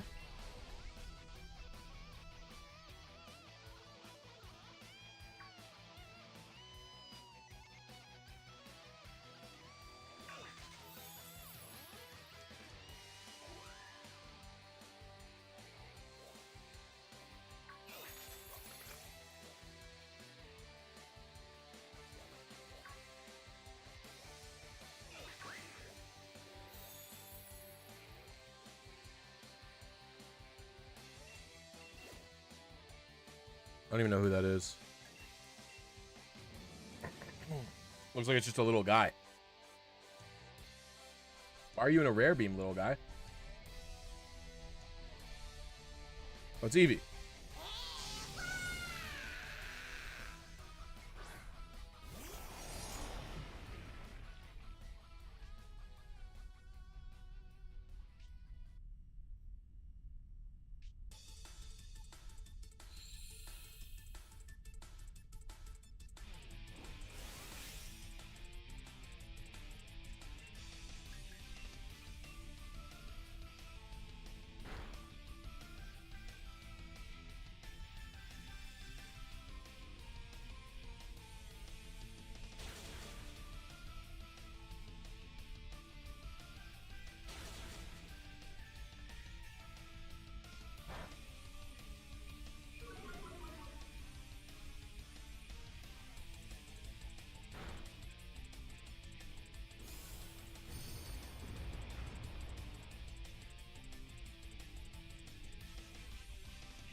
I think we're back to normal.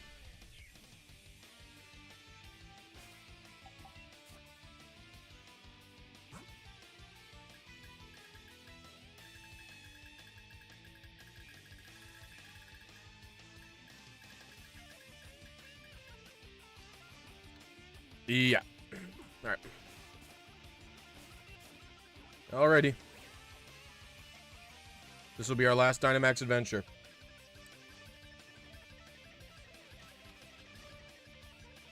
Winning this one should put us at 400.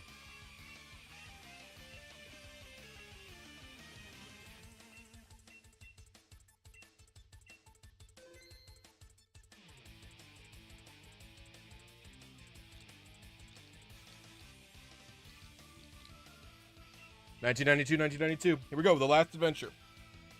And then the team will be done.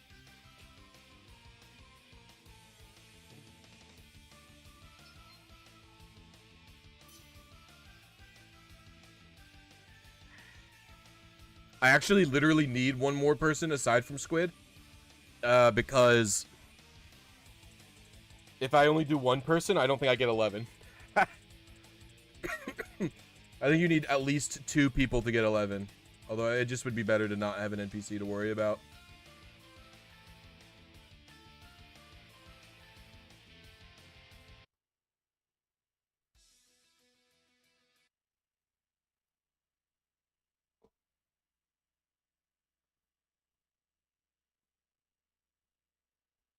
One more final user, and then I'll be able to move on.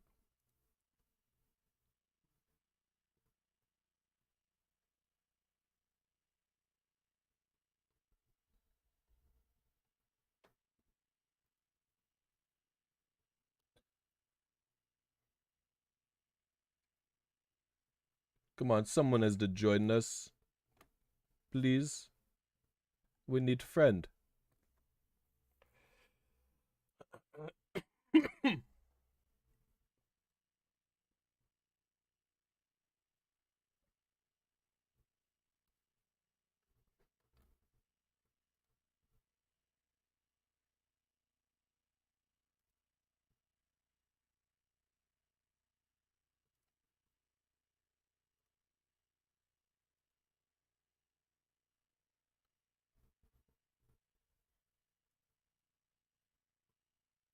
Did you remember to put on the internet? Because you can do the code without having turned on Wi-Fi. Because you can do this locally, too.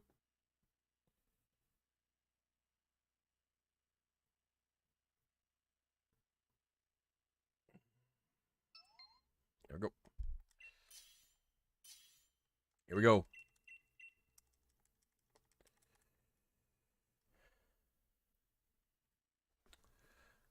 Pinkerton's funny.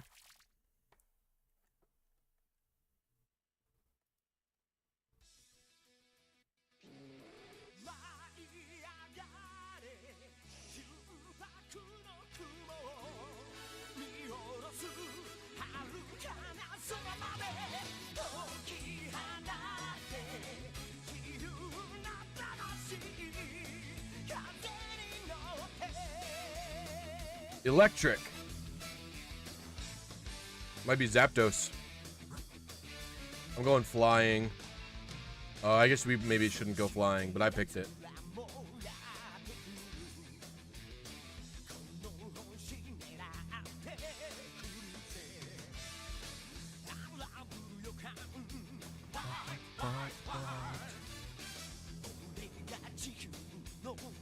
I think I have Tapu Koko and Raikou caught.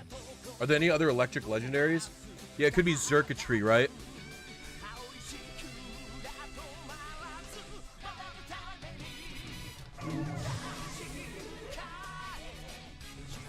It could be Zekrom. Yeah. I hope it's Zapdos, though.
I really have no way to do any damage to this thing.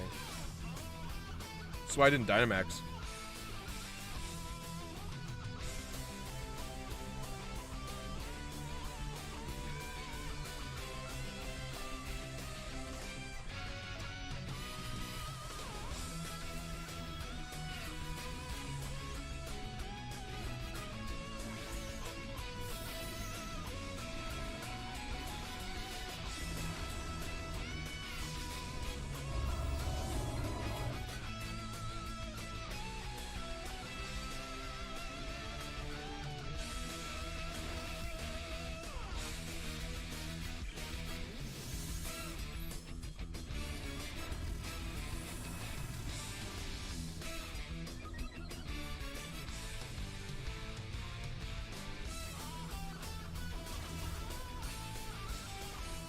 Making Leech Life a good move is pretty cool.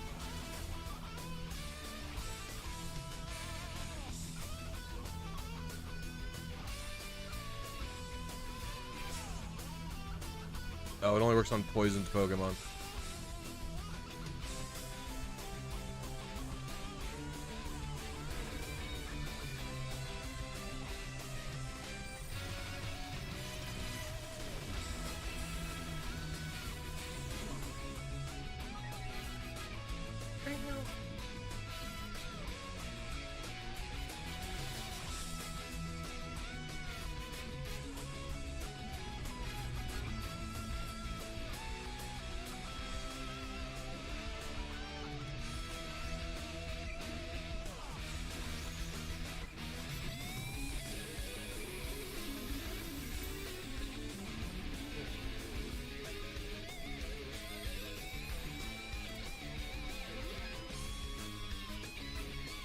We can't be stopped with this music. Exactly.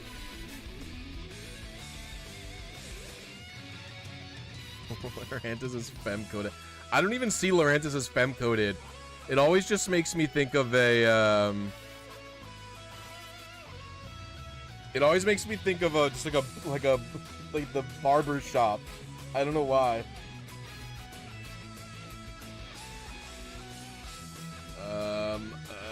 I'd rather go to fire. You get items too if we do that.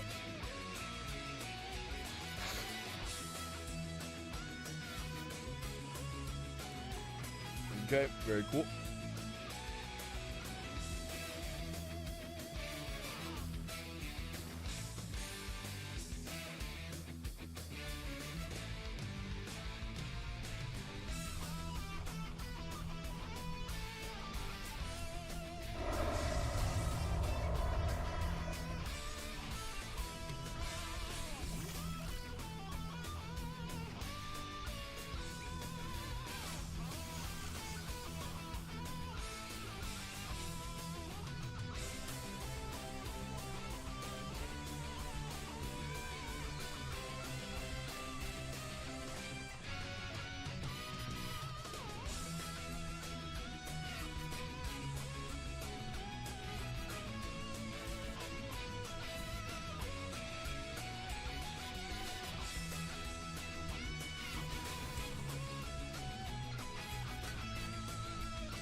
This is on me.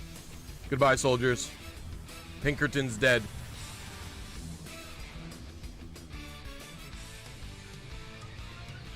That's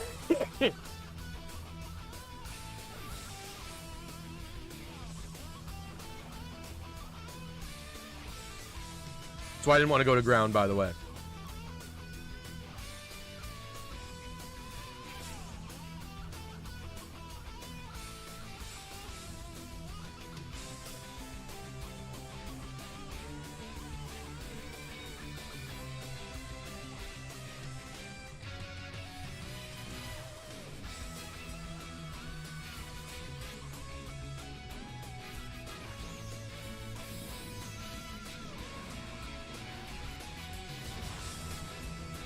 Get him, Maractus.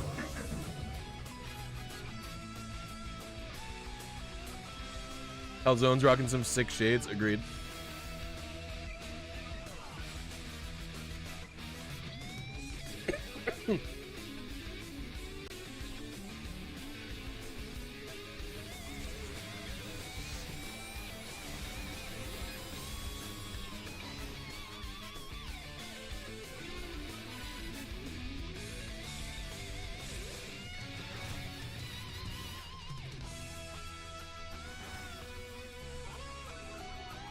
That's unlucky.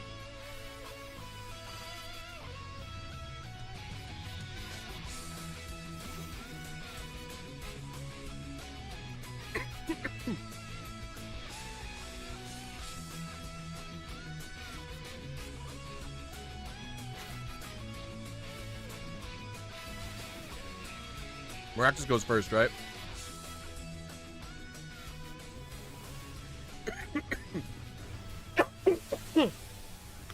Goddamn.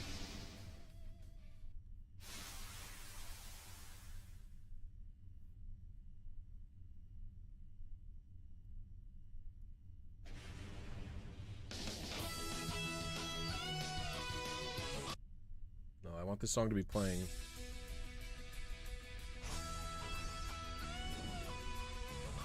I want this song to be playing while we win. I know it's repetitive. I don't even care.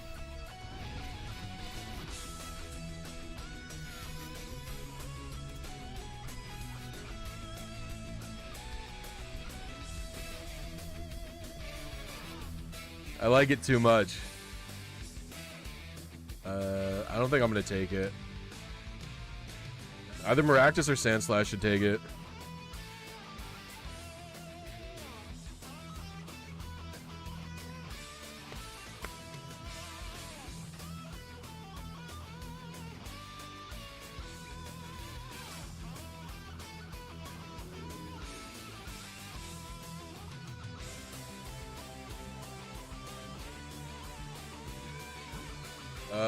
Shouldn't really do the dark one. Shouldn't do the grass one either.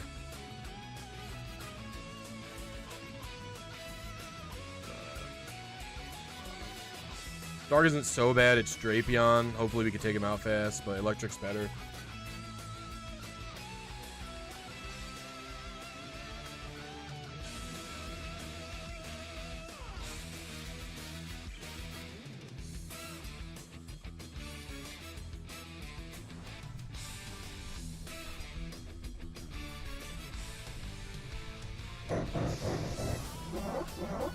Dynamax cries are crazy.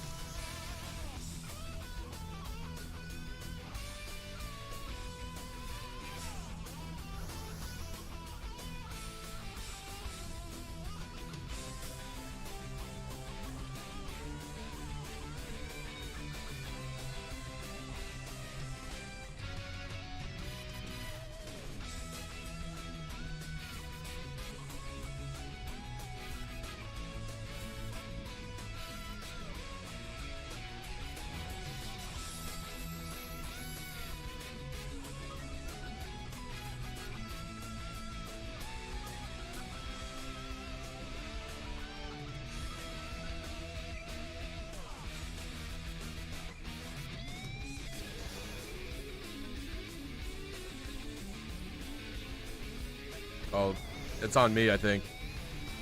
Fuck. Pinkerton, no! Okay, Pinkerton lives.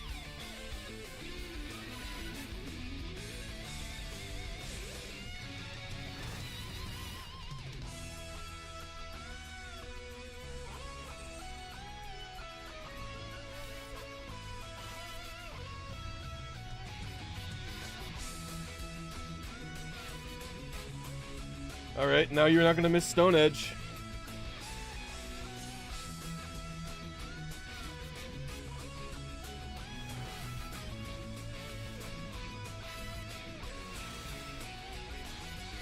Do not attack me again, Charger Bug, please. Oh my lord. No! I'm dead! Oh, it's a Sandslash. You might live. You didn't live? Did you get crit? I can't believe you didn't live. Oh my god, that's so unlucky. That's actually unreal how unlucky that is.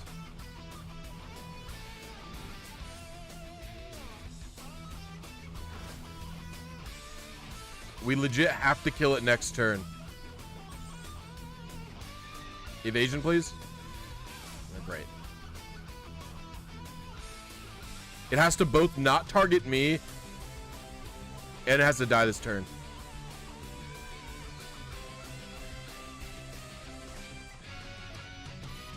A cheer that healed us would be so goated right now.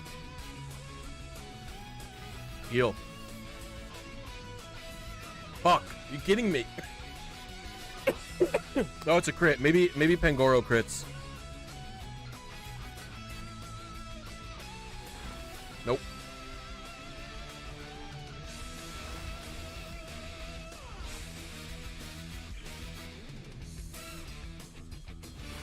Oh my lord, it didn't crit. We've done it.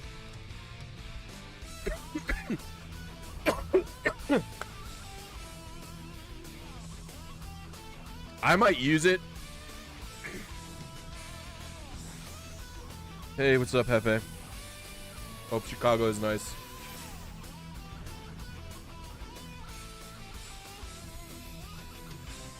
I might take it just because my guy's low health. Even though Hydro Pump could be good.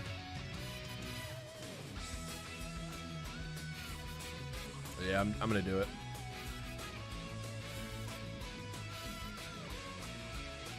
No, wait, we're fighting a fire Pokemon, aren't we? Oh my god, I'm an idiot.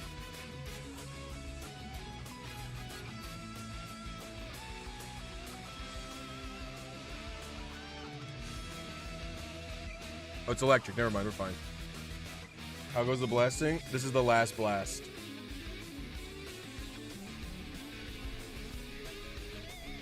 I actually want to play.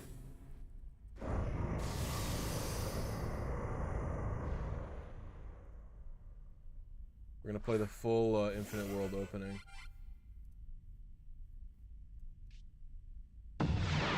Whoa, why is it so loud?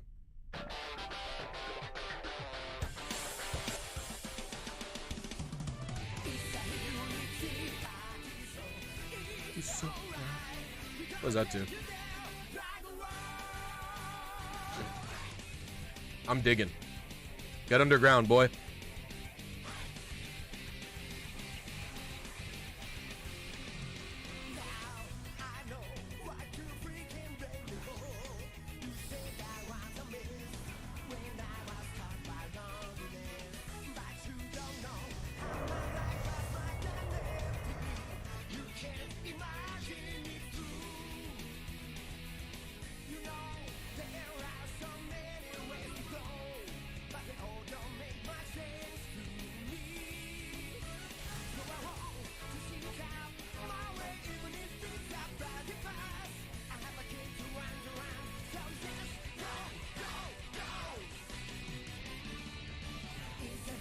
You think this kills Charge-a-Bug? Surely it does, right?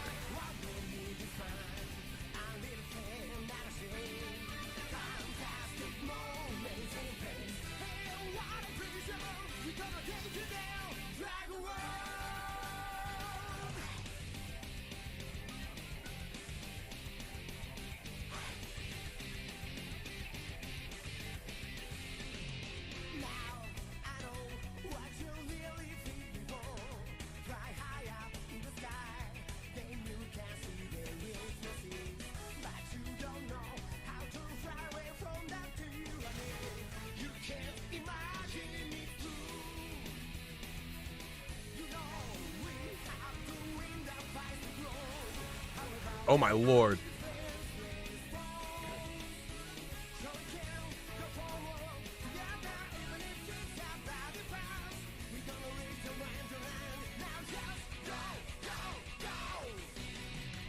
That's such an unlucky turn. We missed 2 attacks that turn. Nobody can die now.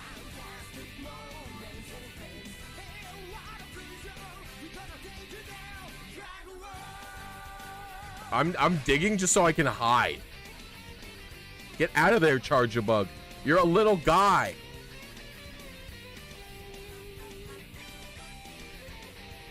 Oh my god, Squiddo's character reflected us. That's so goated.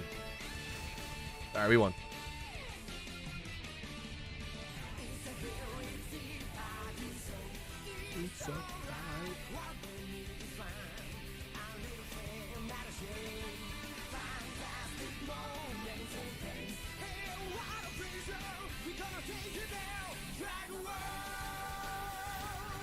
We're gonna take you there.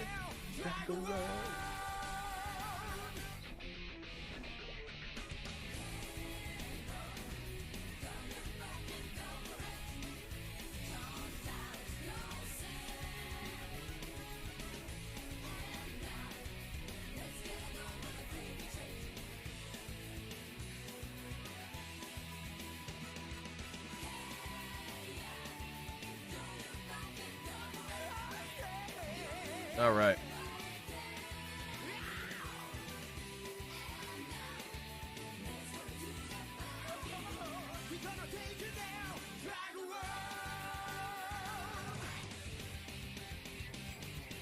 Oh, my ore! Oh, my ore!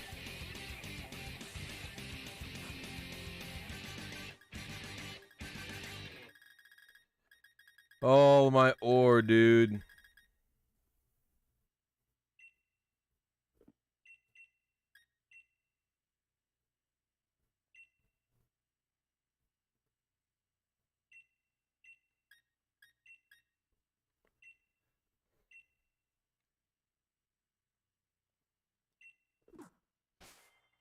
All right, and now for the full team. We'll,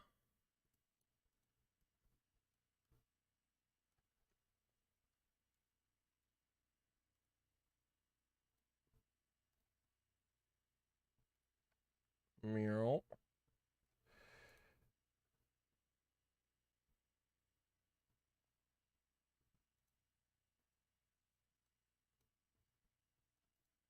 Oh, yeah, because I had it set up in a specific way. All right.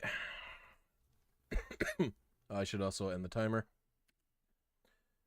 I always do this thing where I don't nickname everybody, but here's the final team.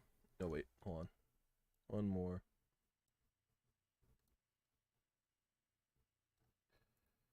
All right. Final team. We have Big Dog, the Zacian, not Zamazenta. Big Dog, the Zacian. I minted them to have an Adamant nature. And their abilities: Intrepid Sword. Their moveset is Sacred Sword, Substitute, Iron Head, and Protect. This becomes the move when it turns into its crowned form. This becomes the big sword move. I don't know what it's called. Is calm by default, but again, I minted it. You can see here it says attack is red, special attack is blue. And that's it. Then we have Mustache. Oh, yeah, Mustache is holding a life orb. Mustache was minted to be the Jolly Nature with Defiant. As you can see, it's max Dynamax candy. It has Wild Charge, Taunt, Fly, and Protect.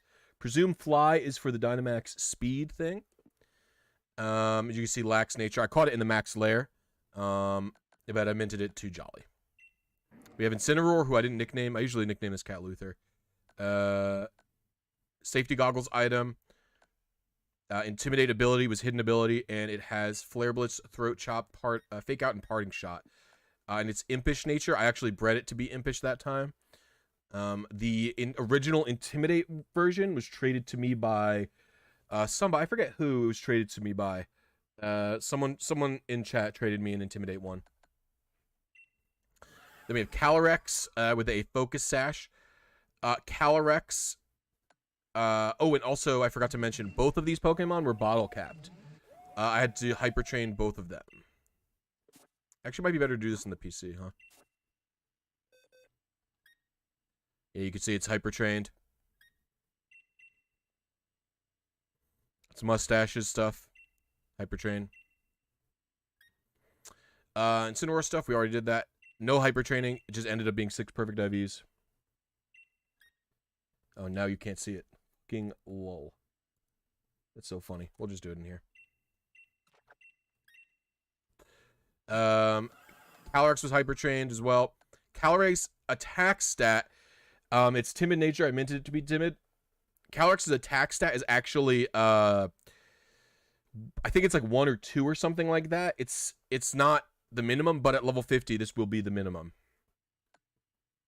Astral Barrage, Protect, Will-O-Wisp, Snarl.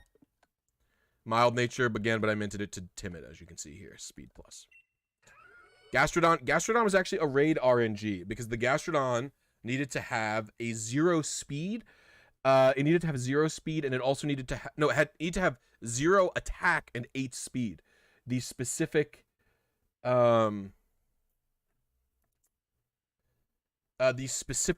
nature of it being 8 speed meant I had to RNG minip it, and I went with a raid RNG so I could get all the other stats to be perfect. So it has perfect HP, special attack, special defense, and special defense, and then attack is 0 and speed is 8. It's got Storm Drain. I had to mint it though. It was a naive nature originally. I had to mint that down to a calm nature, I believe. It's got Icy Wind, Earth Power, Protect, Yawn. No bottle caps here though. Then I believe last is Rillaboom. Rillaboom has the Assault Vest item with Grassy Surge. I just ability patched it. It's got Grassy Glide, Fake Out, Knockoff, High Horsepower. And it was Adamant Bread. And that's it. That was the whole team. Took us 29 hours and 1 minute. If you guys are interested, hopefully I'll be able to have this video out next week sometime. So if you missed any of the streams or anything like that, you'll be able to see the whole process all in one go. And yeah, as Hefe said, time to do another team. All right, see you guys later. Oh, and by the way, I will be live tomorrow, not on this stream. I will be live tomorrow on Tama's stream. We're going to be doing double, the doubles tower thing. The in Emerald version, we're going to be doing doubles. I don't remember what it's called. Mixed battle? Multi-battle? Multi-battle. Yeah, it's on Tama's Twitch. I'll link it in Discord and everything tomorrow, though, so yeah. Okay, bye-bye, everybody. See you tomorrow.